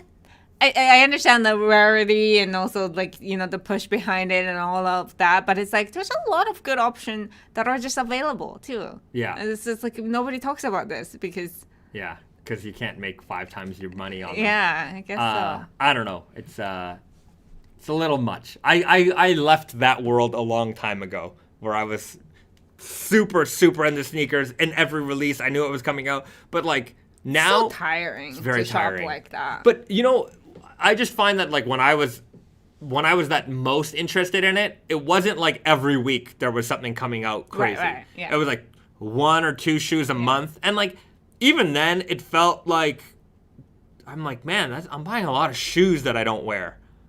But like that idea of like, okay, we're going to release this now and blah blah blah. Like we do it too. Like that like building excitement and like kind of like force behind a release, product release. I think it's a great idea, and that like that really became a thing from the like sneaker releases and stuff like that. It's just that when you do it all the time, it's like, and you don't like, and you kind of do it and like you're gonna sell out. Why didn't you make more? Right. They make it in such a way that it's like, well, there's 40 pairs. I'm not 40, but like it's like it's such a small, ridiculous amount, and it's like it's not that like you accidentally sold out. Like this became more popular than you anticipate. This is the model. This is the business model, and it's like just to keep that demand growing, and it's like we might have a release, for our products, but like we made enough. Yeah. Like for instance, like MIJ 11 is going to be very limited, but that's only because that's how much we can make. We think that we probably eventually sell out of that, but at the same time, we just couldn't make more. And that's why that's so small quantities. The MIJ 11 is... They're like, this is how much yarn exists. Yeah. So, like, it's not like if we could order more, I would order more. That wasn't the issue with MIJ 11, right? Whereas, and the price is like high, so like obviously we're not gonna sell like hundreds of pairs, but like again, like that's just that was a limitation. Sometimes we make stuff and sell out like pretty quickly. That's not. That doesn't happen all the time, and that's not because we like want it that way. We just didn't anticipate that much popularity. I plan to have stock for a year, right? That's my plan, right? If we sell it early, great, but my intention isn't to like create this artificial scarcity where it's like, well, we're gonna sell these out in 5 minutes, so you better buy them right now and jump over your family to get them. Yeah. I'm not trying to do that. Every now and then there might be, a release that is particularly limited. But even when we do that, it's not like, the JoJo stuff is like, I'm not making like 10,000 units. We're making as many as we think are going to sell. They'll be limited in that sense, and I'm sure there will be some, there might be some increased demand from people outside the raw denim world to discover this, right? But generally speaking, like, I'm not trying to, I'm not trying to squish you and force you or anything like that. So. And the reason that we do a release and we, let people like sign up for notification and all of that is so that like if you're really like looking forward to it, that you can get it. Not like the idea behind it is not that like you have to be there on the time like on the dot, otherwise you're not going to be able to get it. Like that's not our intention. It's just that sometimes it works out that way, especially in bigger sizes. So if you want, sign up for notification, blah blah blah, but in general you can wait. Like the reason why we also have releases the way we do is so that we can tell the story. Right. We like, push the item, like we concentrate on pushing the item. And because there's so many products that we put out, if we put out like 10 products in one day, none of those stories, all that, work and effort that we put into each one of those products, it's all going to get lost. So at least we can focus a week or 2 weeks on telling the story, showing the pictures, letting you know everything about that product. And then you can just, it comes out on this day. You can get it if you want it. If not, now you have all that information, that knowledge that came from how that item was produced. I don't expect everyone to buy everything. That's just not my expectation at all. But if you like raw denim and you like learning about denim, then you can learn about our products. You can learn about the process of how it was made. You can learn, the nitty gritty of how denim production works. So at the very least, there's a lot of education in the information that we put out, and it's not just here's a cool new shiny thing, right? So. I noticed a lot of people have asked about JoJo in the chat. They are still coming. Yeah, they're still coming. Just that it was a little delayed than we initially anticipated. But there was a lot of steps with doing these types of collaborations. One thing that kind of held us back was approval process. So every step, every little thing that you do in that design needs to get approved. So you have your concept, and then you get your fabric, that approved, graphics approved, this approved, that approved, and so that always takes a long time because it's a big company, but they're dealing with a lot of people at the same time, right? And so, it's like during that time, like we can't move forward because it's not approved. We can't like risk, making something that they're gonna deny, obviously, and also like it's not up to us. Like we can't just be like, you need to answer me by tomorrow or anything. If no, they take them 2 weeks to answer, it takes them 2 weeks to answer. So, some delays happen in that respect, but look, the samples are in Canada. I will be there soon, so I'll be able to show that at least the world's first preview of the actual physical garment will be there. Have to watch that stream. Yeah. Risa's gonna have to watch it. So next week, I'm not sure what our stream plan is gonna be. I'm gonna be on an airplane going to Canada. Risa's going to be taking care of HQ out here. Is this HQ? This is Naked and Famous Denim Japan. This is the Japan office. Japan HQ. Japan HQ. So Risa's taking care of business out here. And then I'm going to be on the trade show schedule for a little bit. I'm going to be in Toronto for like a day and a half. And then I will be in Montreal. I'll be in Paris. I'll be in New York. Back to Montreal. And then Chicago. So you will be in Toronto next week. Yeah. And then the week after you will be in Paris. Yeah. And the week after you'll be in Montreal. Right. So maybe the stream on 27th you can show off the or I might do like a midweek stream, something like that. So like if I'm in the office, maybe after hours I will do a stream. So just pay attention to the Instagram because I'll announce whenever we're doing a stream there. So the next couple of weeks there might be a little bit of a with what's going on, and we'll try to get Risa to call in. Call in. No, I think you guys can take a break from me. No. Everyone wants Risa. If you want Risa, hit the like button. You need to bring up other people from our office too, because I'm sure Garrett will be in the videos for sure. Yeah. Okay. Decibels writes, and a very, very important message.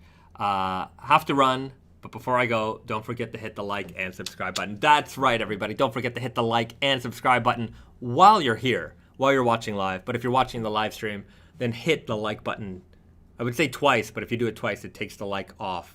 Oh. So hit it 3 times. Like, and shout out to my favorite disliker out there because you're still hanging around. You're still watching our videos.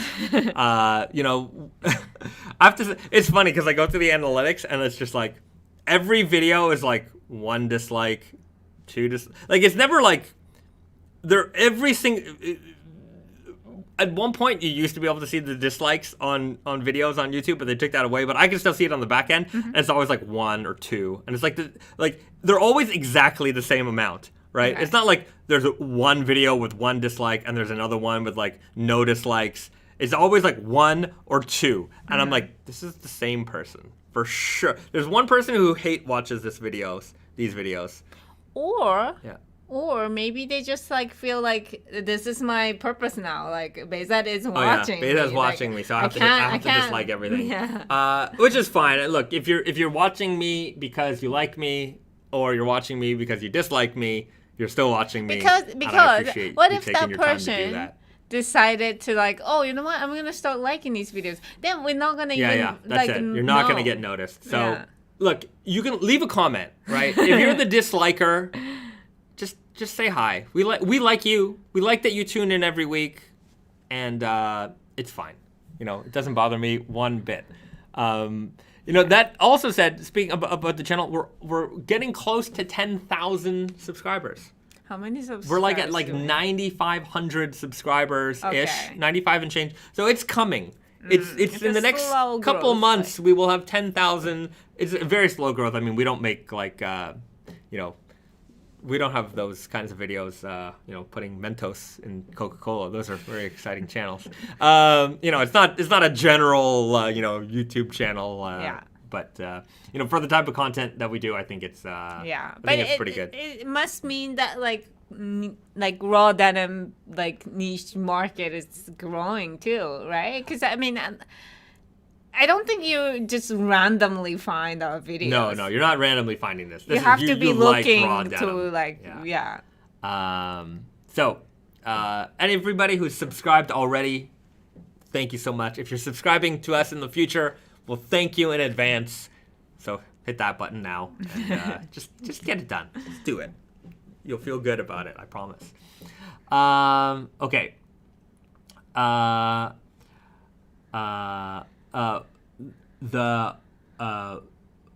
Wangerite, Araki himself would probably give the thumbs up to the denim, thumbs up to denim Dio chaps. Mm-hmm. Yeah.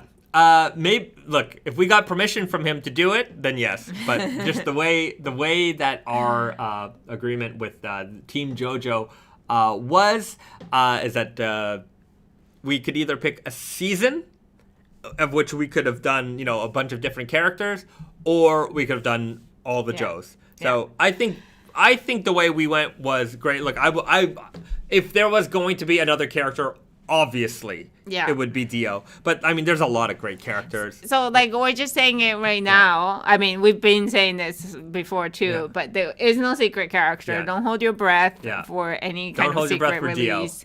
Yeah. But we're just, very open about how we're going to have every single Joe. Yeah.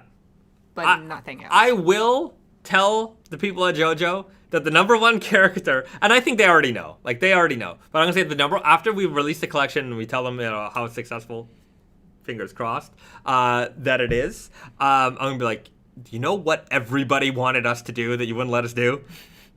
It's Dio. Can you, if you could let us do a Dio, I would do a later, it'd probably have to be at least a year because it's going to take time to develop the fabric and all that stuff.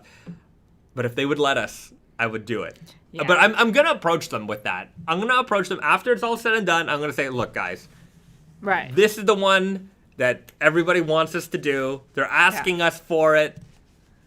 So please. You got to ask. You got to. If you don't ask, you don't get. That's the number one rule in life. So I will ask. I'm not sure if I will get. But remember, this whole idea, all the JoJo stuff, happened because of you guys. Right. You guys kept asking. You kept saying, "I want Joe. I want JoJo. I want this collaboration to happen." I didn't know anybody there. You know how we came across this? There's a Discord raw denim Discord, and one of the members in there had just happened to work for the company that has the rights to JoJo in North America. Worked in a completely different department, made some introductions for me, And from there, we were able to open that conversation. I've sent them emails before, just with no response. And yeah, so that's also part of it. Yeah. Like, we can dream about anything and everything, Yeah. but there's a lot of hurdles Yeah. to getting there. Yeah. So, anyways, we manifested it, it happen. and it happened. Well, you guys manifested it. Yeah, you guys manifested it. So, that said, like, there are future projects that we need to get basically the ball rolling on. I want to get Alien. I really want to get Alien. Terminator would be cool. The Office. We have to. We have to get The Office. Yeah, we. If you guys know anybody in that.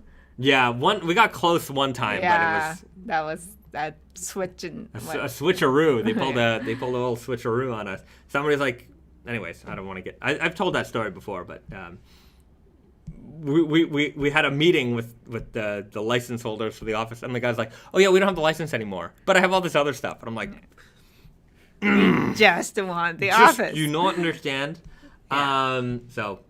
Yeah.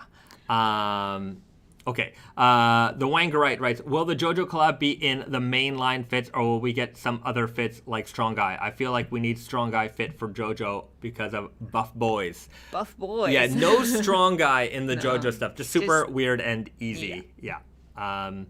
Okay. Devin Hurt, get in touch with Bowser at Nintendo America. Is there I need to call King Koopa, Bowser. Is he in charge over there at Nintendo of America? Probably. I wonder. I wonder. E.T. would be cool for a 45th anniversary. 45th? Yeah. E.T. E.T.'s 45th. Yeah, E.T. Yeah. It's like, E.T. I thought it was 30 years from now. I want to do more horror stuff. But yeah, But E.T., I mean, the only iconic thing is that red hoodie. We do have a red hoodie. Yeah, we do have a red hoodie. Yeah. Anyways, that's kind of fun. I don't want it to be like the Atari video game. You know the story of that? So back in I think I know. Yeah, I actually think I know. If you guys want to learn some fun facts about, look up Atari ET video game. There's a huge, crazy history with that one. Kind of interesting. The Wangerite. The president of Nintendo of America's name is Doug Bowser. Oh, well, isn't that convenient? I wonder if that's how he became the president. It's like, well, if you're between this guy and the Bowser guy, like, you have to have Bowser as a boss. I guess that's true. I feel like that's how he got promotions. That's it. King Koopa rules, so he's got to rule. Okay. Hellraiser would be cool. I think so. Flower themes or fade to green. Well, we do have a flower-themed jacket. It's not just themed, but it's the floral print jacket, floral jacquard jacket coming. Fade to green. We did the green core. Yeah. A few years ago. Yeah, and it actually just you'll see it when I preview fall 23 stuff. When I'm in Montreal, you're gonna see some crazy, super advanced previews. But I'm excited. I haven't seen. Obviously, I haven't seen that. Yeah. I'm not gonna see it anytime soon. So. Actually, I have a cutting of the fabric. Let's just do it. Just do it now. We'll do it live and we'll do it now. Let me just make sure it is good to go.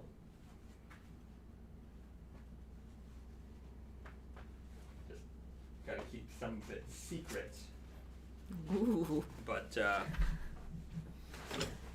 for those who have been fans of Naked and Famous Denim for a long time, you might remember the MIJ3, and that was one of my.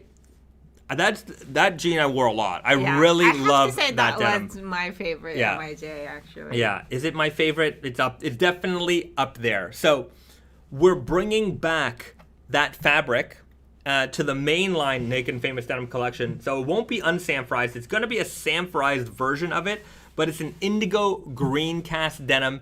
It's this right here. Very, very beautiful. You can see it's kind of like a mix of indigo and green at the same time.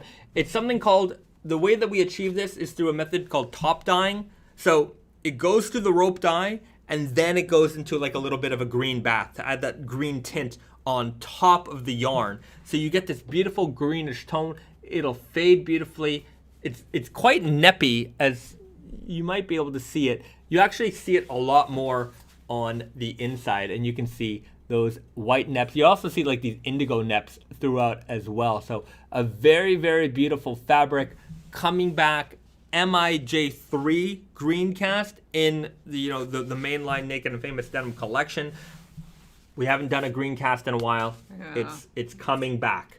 So green cast is such a very beautiful. So I hope you guys look forward to that. That's gonna be out in the fall. So Q3, Q4.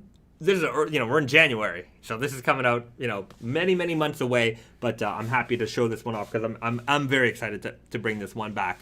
My MIJ3s I outgrew, unfortunately.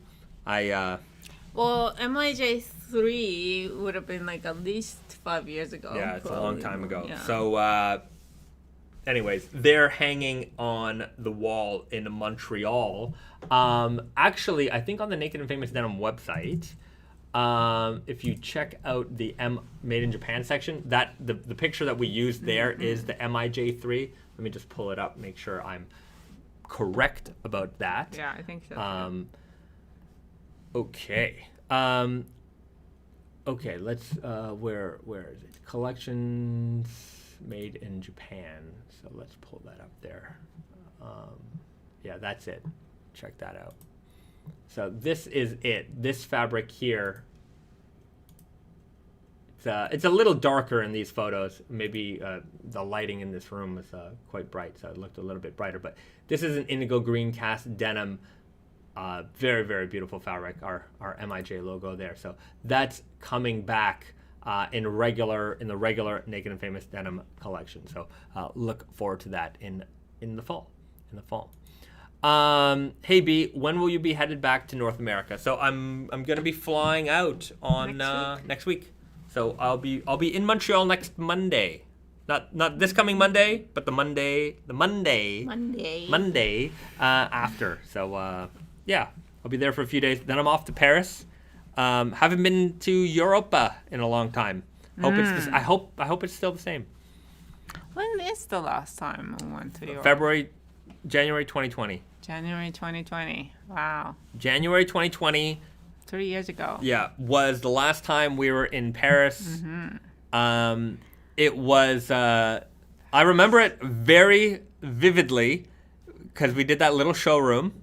Yes, and on the way from the airport I got. That was that time, right? Yeah. Yeah. Well, like you almost threw up in the Uber in the car, and you didn't. I didn't. Yeah. Held it in like a man. Yeah, I was. When you get from the Paris airport into Paris, it is a long drive, and traffic in Paris is terrible in the morning. I'm sure it's terrible all the time, but I was tired. I was not feeling well. I rarely get car sick, but I got car sick in this one. It was terrible, and we pulled up to the venue, and little showroom space. Our friend already had it set up, and as soon as that door opened, I got out, jumped in, went to the washroom, actually kept my composure, held it all together. I was okay. I just needed to get out of that car. I needed some fresh air. If it took like 10 minutes longer, I'm not sure if we would have made it. Yeah, that's true. I probably would not have made it. Yeah. But that was pretty incredible. Yeah. That's very memorable. Mm-hmm.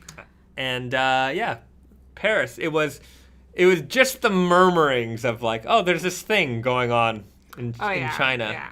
We saw it on like news, and it was like it was just like a news story from China. And in Japan, there was a ferry boat, like a cruise boat that had an outbreak, and so it was like being quarantined. And so there was just like all these little murmurings of stuff going on. I'm like, oh yeah, I'll just pass. No worries, not a big deal. I mean, like at that point, it was like any other, like we had SARS, we had, whatever. Yeah. But yeah, it was. That was a history-making time. Unbelievable. Just the naivety of all of us. We're traveling. We're in Paris, then we're in New York, then we went to Vegas. I even remember like I remember that New York dinner. We had a great dinner with, over the rainbow and Langton and Gerhard and our staff from New York. It was a fun dinner. We had a great time. My friend Michael Malice was there, and just having a great night. Yeah. And we go to Vegas, seeing all of our buddies there. James Dant, Tommy was there, just having dinners, and I'm like, man, this is such. I loved it. These trade show atmospheres, like when you're seeing all your retail partners, you're seeing your friends, you're coming together all the time. Such a great feeling, and then they just turned it off on us. Anyways, but now you're going back. Now we're going back. Yeah, but we were back in the summer, and that's when I got the Rona. I got it when we went to New York. I probably got it. I don't know where I got it, but I that's when I got symptoms. I was mild for me though. It wasn't so bad. And I got it right after. Yeah, Risa got it right after. I was avoiding that. I wonder where you got it from. I wonder. Well, hopefully, it seems like in the summer it wasn't as energetic a mood as the trade show. The trade shows were. But we did the way hear I remember them in the summer already that we did hear that Europe was like really back full on. So I'm sure this Paris is going to be pretty busy. I've been making appointments with our retail partners, and generally speaking, there are a lot more people traveling now. So we'll see how it goes. I'm looking forward to it, and I'll keep you guys posted. We'll probably do a few little Instagram lives maybe from the shows and show you guys what's going on there. So stay tuned to our social media, and you'll get the inside track. I have Candy get in the van writes. That's a fun name. That is a funny name. Stop by here in NYCB. Would love to shake your hands in New York City. Shop. Nothing weird. Nothing weird about that. I'm happy. I'm happy to. You also write, yo, shout out to Shane in New York City. My go-to guy, 100%. Still waiting for the restock of the Empire. Yeah, Shane is an awesome dude. Empire State Selvedge. It's in the production line. I know we were supposed to have that for October. Right. You guys already know there were a lot of production delays last season, so we're still catching up, and hopefully we'll have more stuff for you very soon. Okay. Daryl Haynes, right? I was excited to visit Tate+Yoko in December, but my train got canceled due to snowstorm. Oh. Hopefully one day I'll be able to visit the store. Mm-hmm. Yeah. That weather will get you in Canada. Hopefully you'll be able to come. Obviously this time of year, there's going to be some delays, especially in that Toronto, Montreal, area. There's going to be delays with flights and trains and all that stuff. Come in the spring. May is really nice. I'll tell you that much. May, June is really beautiful in Montreal. Kamina writes, hi, I'm Kamina from Spain. A job well done. Thank you very much. Thanks for joining us. Vance Edwards writes, dang, I'm late. You're never too late. Whether you're here from the first minute or the last minute, you're always here. You're always here on time, and that's all that matters. You can always catch us later on the replay at your own convenience, and probably with less lag. I think we're lagging a little bit. I'm seeing some different colors flash by. Okay, Devin Hurt. The only thing these streams are missing is the trip to the donut shop. One time we did that on an Instagram live. Once we did a trip to the local Mr. Donut. Maybe he's implying there that we did do that. Yeah, that's and that we didn't continue to do it. Yeah, that's because we went from a handheld live stream to the static live stream. But maybe we can do a donut run one day. Somehow we can figure it out. We can definitely figure it out. Okay, you know what? This stream looks like it might be struggling. All right, Vance Edward writes, I got COVID New Year's Eve night. Oh, no. Lost my taste yesterday. Oh no, get it back. That is the worst timing. Yeah, eating sucks now. Well, hopefully it's not too bad, and you get your taste we didn't back lose soon. our taste buds, and I just can't imagine what that would be like. Yeah, because I remember they were the symptoms are you lose your smell, you lose your taste. I didn't lose any one of those things, and that's why I didn't really think I had it. I'm just tired because I was just tired and my muscles hurt. Yeah. and I'm just like, you know, I'm jet lagged. I've been traveling all the. I'm like, I'm just tired. I just need a day or two to like, you know, get. And there was so much AC blasting in everywhere I went. I'm just like, I'm not used to it. So, anyways, whenever I travel, Aleve is my friend. I like the good people who make Aleve. Aleve, NyQuil saved me a lot of pain. The good people at NyQuil. Yeah. Shout out to you guys for taking care of us when we had the Rona. Vance Edward, Coke tastes like seltzer water. Oh no! Wow, that's interesting. I just like. That's a weird experience. Yeah, I'm tired and cloudy in the head. You know what? Take take it easy. Well, hopefully you're taking it easy right now. But it's. I hope you get better real soon, my friend. Okay. Sena Ju Tanyu. If I screwed up your name, my apologies. Hi guys, I'm interested in your denim line, especially the King of Slub. I'm new to Naked and Famous, so I'm a little lost on the fit. My preference is lean towards a slim cut. Please enlighten me. Cheers. If you want a lean fit, Super Guy it's a slim fit. Yeah, it works best on slim figures. If you are a slim figure, then the Super Guy might work well for you. And you want slim fit, then Super Guy would be best. If you have like athletic thighs, you know, a little bit thicker top block, then the Easy Guy is the way to go. Yeah. So the Easy Guy is a slim fit for a person with more, you know, more legs, more butt. If you've got more, you know, if you're not a skinny, you know, type person, that works really well for you because it'll accommodate your seat and thigh area, and then it tapers down really small. So you got two options for a lean fit, depending on your physique. But the Easy Guy also works well if you are a lean physique, but you want a looser fit, then the Easy Guy will work well for you. If you want an everyday jean, you know, classic, you know, the Weird Guy is a tapered leg. Right. But it's not like an aggressive taper. Slight taper. Yeah, slight taper. So like an everyday fit is a Weird Guy. So anyways, check our measurements on the website. We also have fit photos of all of the jeans on the website as well on Tate+Yoko.com. So you can check that out there and you know, see what might work well for you.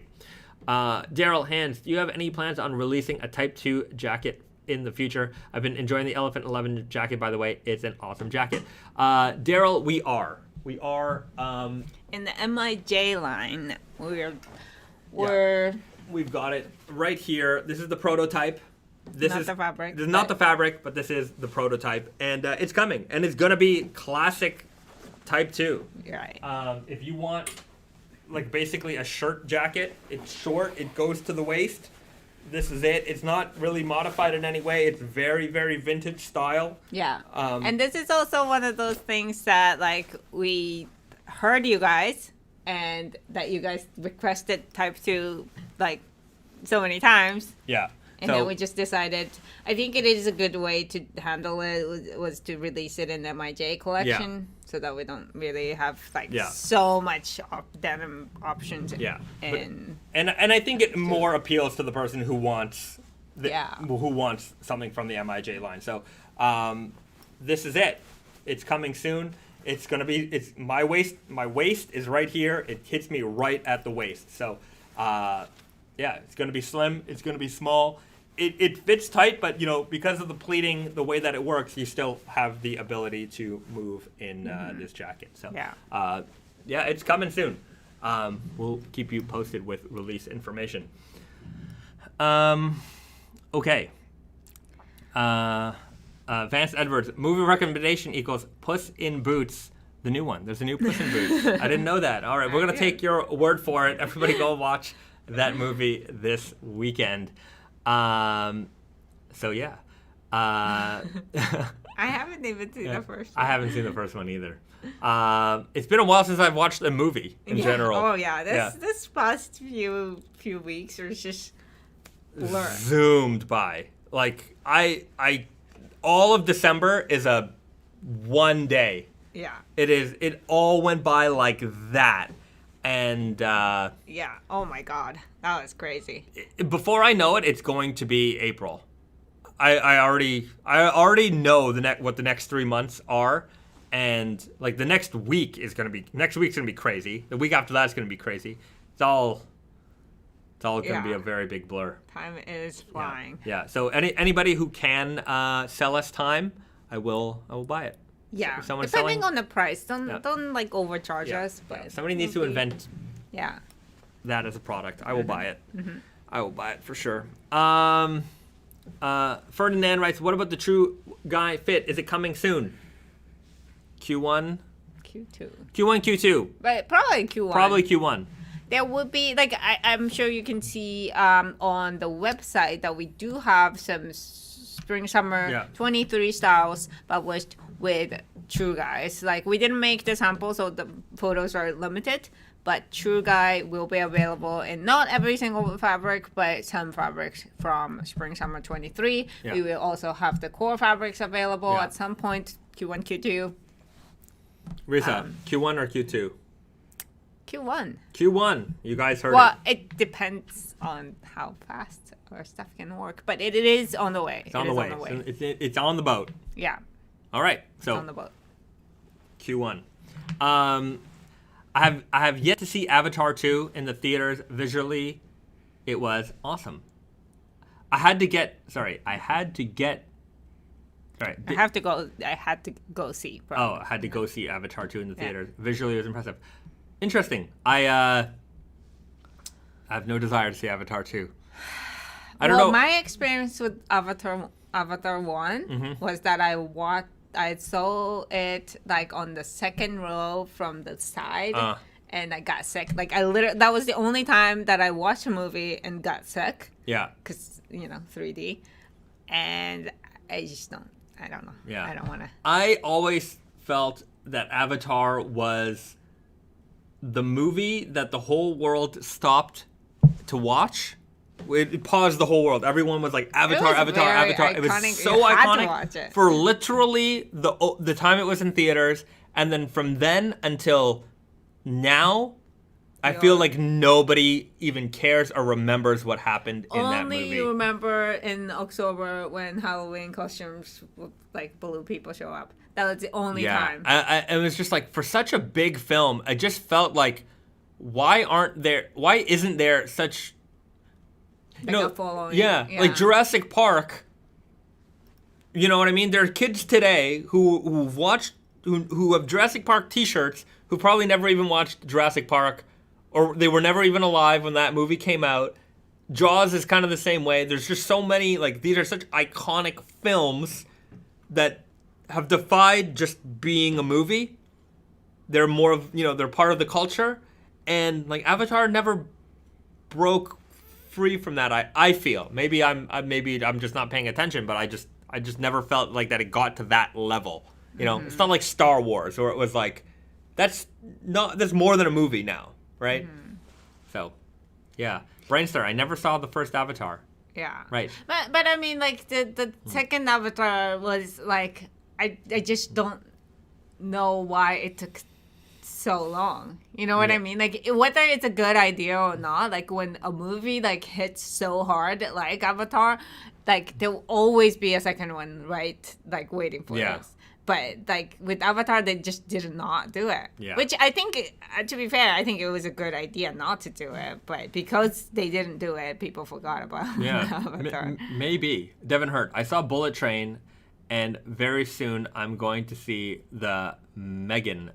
I want to see Bullet Train. I want to see Bullet Train too. It looks cool. Yeah. And you know what I'm gonna do? I was thinking the other day, when you're gone and I stay in Japan, I'm going to go see my first Slam Dunk, which is a movie based off of Slam Dunk. It's a completely new like spin-off, basically. But everybody that I know is like, you have to watch it. Yeah. And I was really into Slam Dunk, so I have to go watch it. And you can't, like, we can't go see it together because you can't, like, there is no subtitle option. So I think that's what I'm going to do. All right. That's worth it. I might watch Bullet Train on the airplane. Yeah. Oh. No, I won't. I'll watch it with you. I'll watch it here. It'd be fun to watch it on a bullet train. It will be. Yeah. We should just we could do take that. a trip. We should take a trip to Kyoto and back in a day and just watch Bullet Train. Yeah, just so that we can do that. Okay, Okay. done.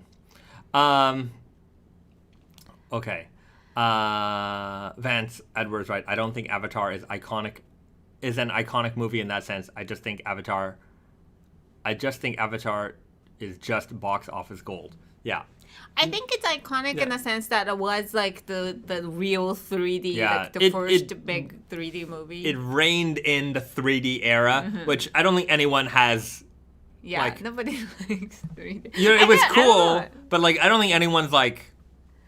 It didn't take over like a lot of people expected it. Like, like even the TVs that come out now, they don't have that 3D functionality anymore. Like all of the TVs for a while, 3D, 3D, 3D. Get the 3D glasses. What I'm like, and I always felt like I don't want another thing. I just want it to work. Like, and then like when the Nintendo 3DS came out, because it was 3D that you didn't have to have glasses for, I'm like, this is kind of a fun feature, and then you realize that you only use it for like 5 seconds, and you're like, it doesn't really do it. It's a fun trick, a fun party trick, but it's not what I want to consume all the time. And I feel like maybe that's part of why Avatar maybe isn't the like I don't like 3D movies, and I don't like watching movie in 3D, like even if it's available, but I do think that they kind of stuck around way more than I thought. Like they still are like movies that are in theaters that has 3D showings. I don't mind that as an experience, right? Yeah, but I don't know. But sometimes I like just don't want it. I just don't want it. Okay. BD, if folks are waiting for the Empire State and grab for folks who are waiting for the Empire State, try and grab the offshoot broken twill to fill the gap for a broken twill fix. Love mine. Yeah, it's true. If you're looking for a broken twill denim, the offshoot broken twill is definitely a great choice. Yeah. Look, I know part of the reason why you want that Empire State Selvedge is because it is that store exclusive. You can only get it there. You know, there's a cachet to that. So and the Selvedge ID. Yeah, the Selvedge ID. It's very New York. So look, I appreciate your patience with that one. If you were dying to get a broken twill denim, then yeah, absolutely get the offshoot. Get it now. You can enjoy it now.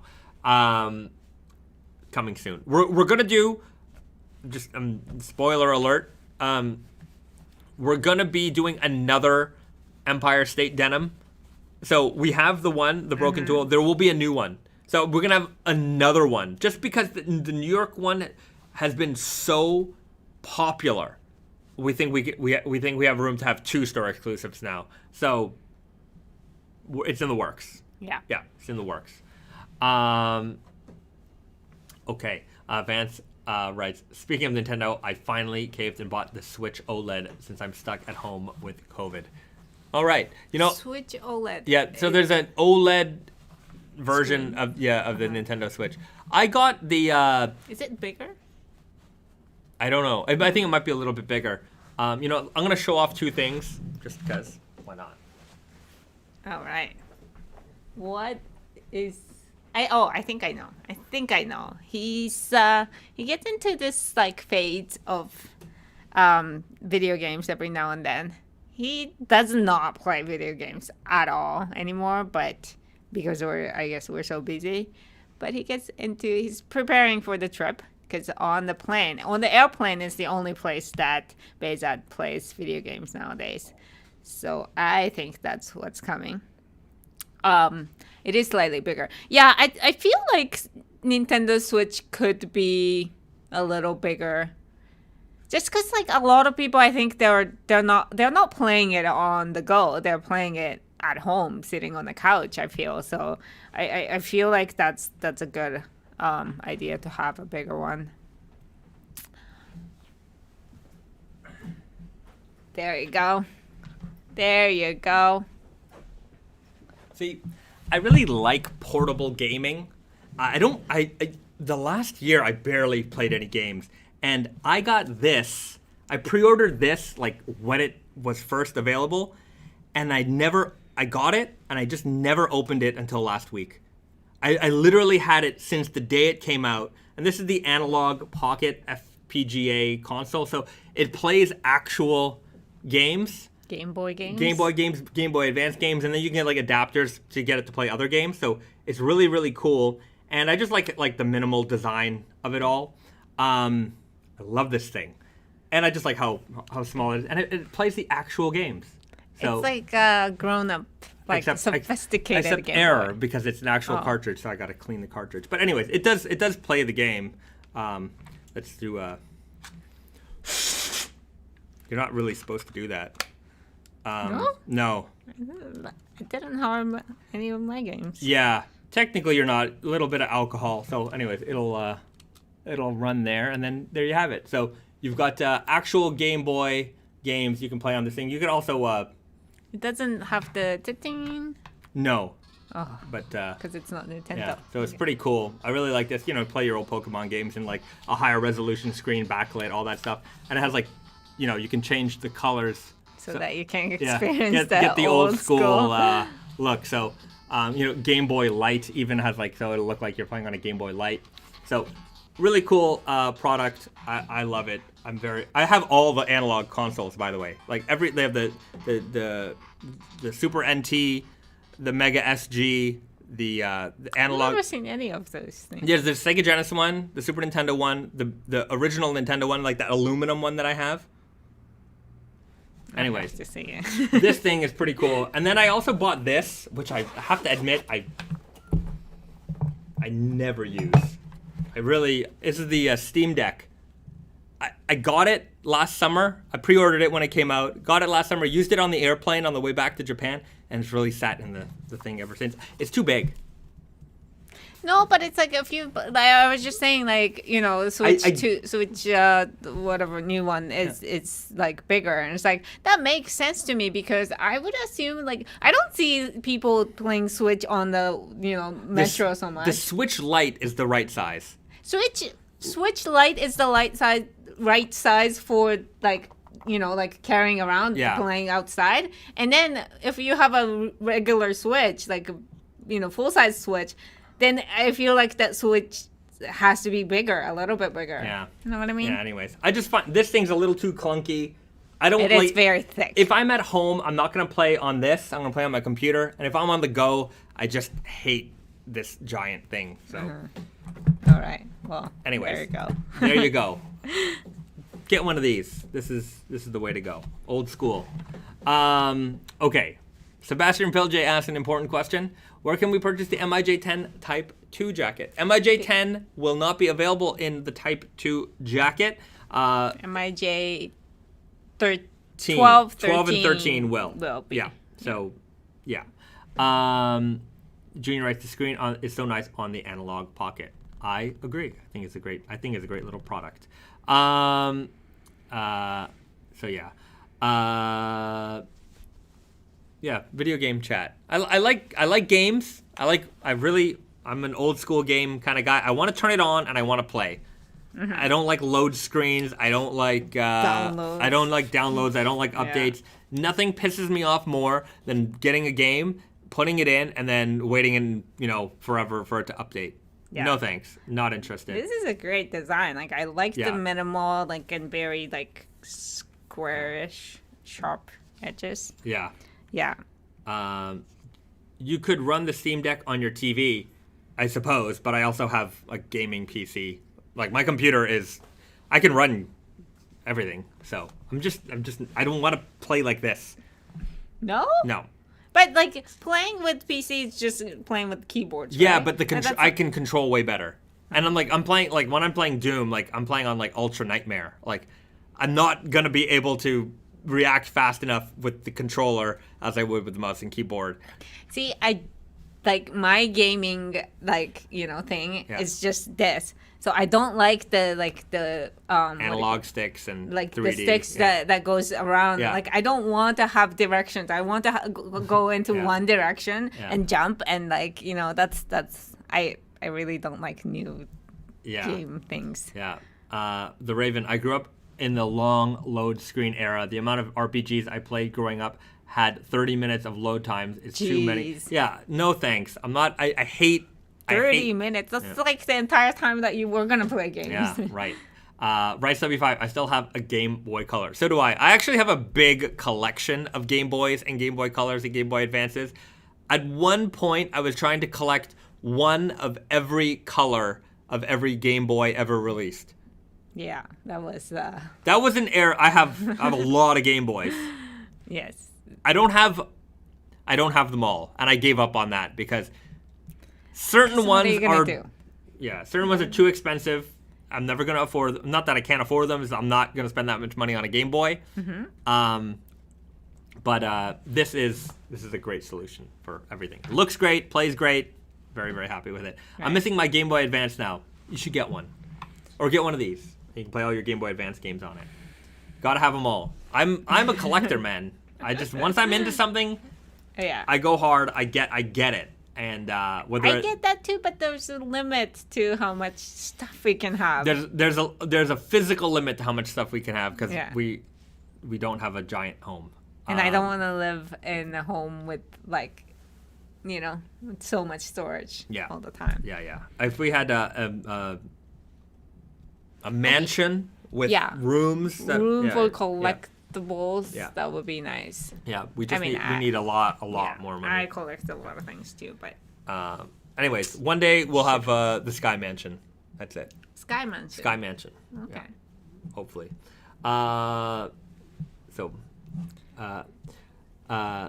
Vance Edwards, tell us how many and what shoes you have bought this year. None yet, but I will keep you posted with all my shoes. Yeah, I'm surprised it's already been like 6 days. It's been like 6 days. Yeah, but I'm gonna see the Yucatan people soon probably. Yeah. And I'm gonna do some damage there for sure. Speaking of collections, how's the watch collecting going, Bezad? LOL. I look at watches every day. I haven't bought anything this year yet.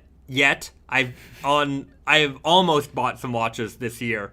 But I'm buying on auction sites and stuff like that, so it's not always a guarantee. Yes. Okay. With that said, I'm gonna leave it there. Everybody, fantastic chat, fantastic live stream this week. Thanks for sticking around. I know we had some technical difficulties here and there. It was one down. Yeah, one down this year. Next week, I'm not sure if we're gonna have it on Friday or not. Probably not, but we will schedule some kind of live stream next week. So just stay tuned to our Instagram and announcements for that. Maybe we'll have one on Thursday or Wednesday or something like that. So we'll be in touch, and we hope you guys have a good weekend. Do something nice for somebody. If you're feeling ill, I hope you feel better soon. And tell your mother you love her. And if you do, tell somebody you love them. And be good to one another. We'll see you guys very, very soon. Yeah. Thanks for watching. Thanks for watching, everyone. See you next time. Bye.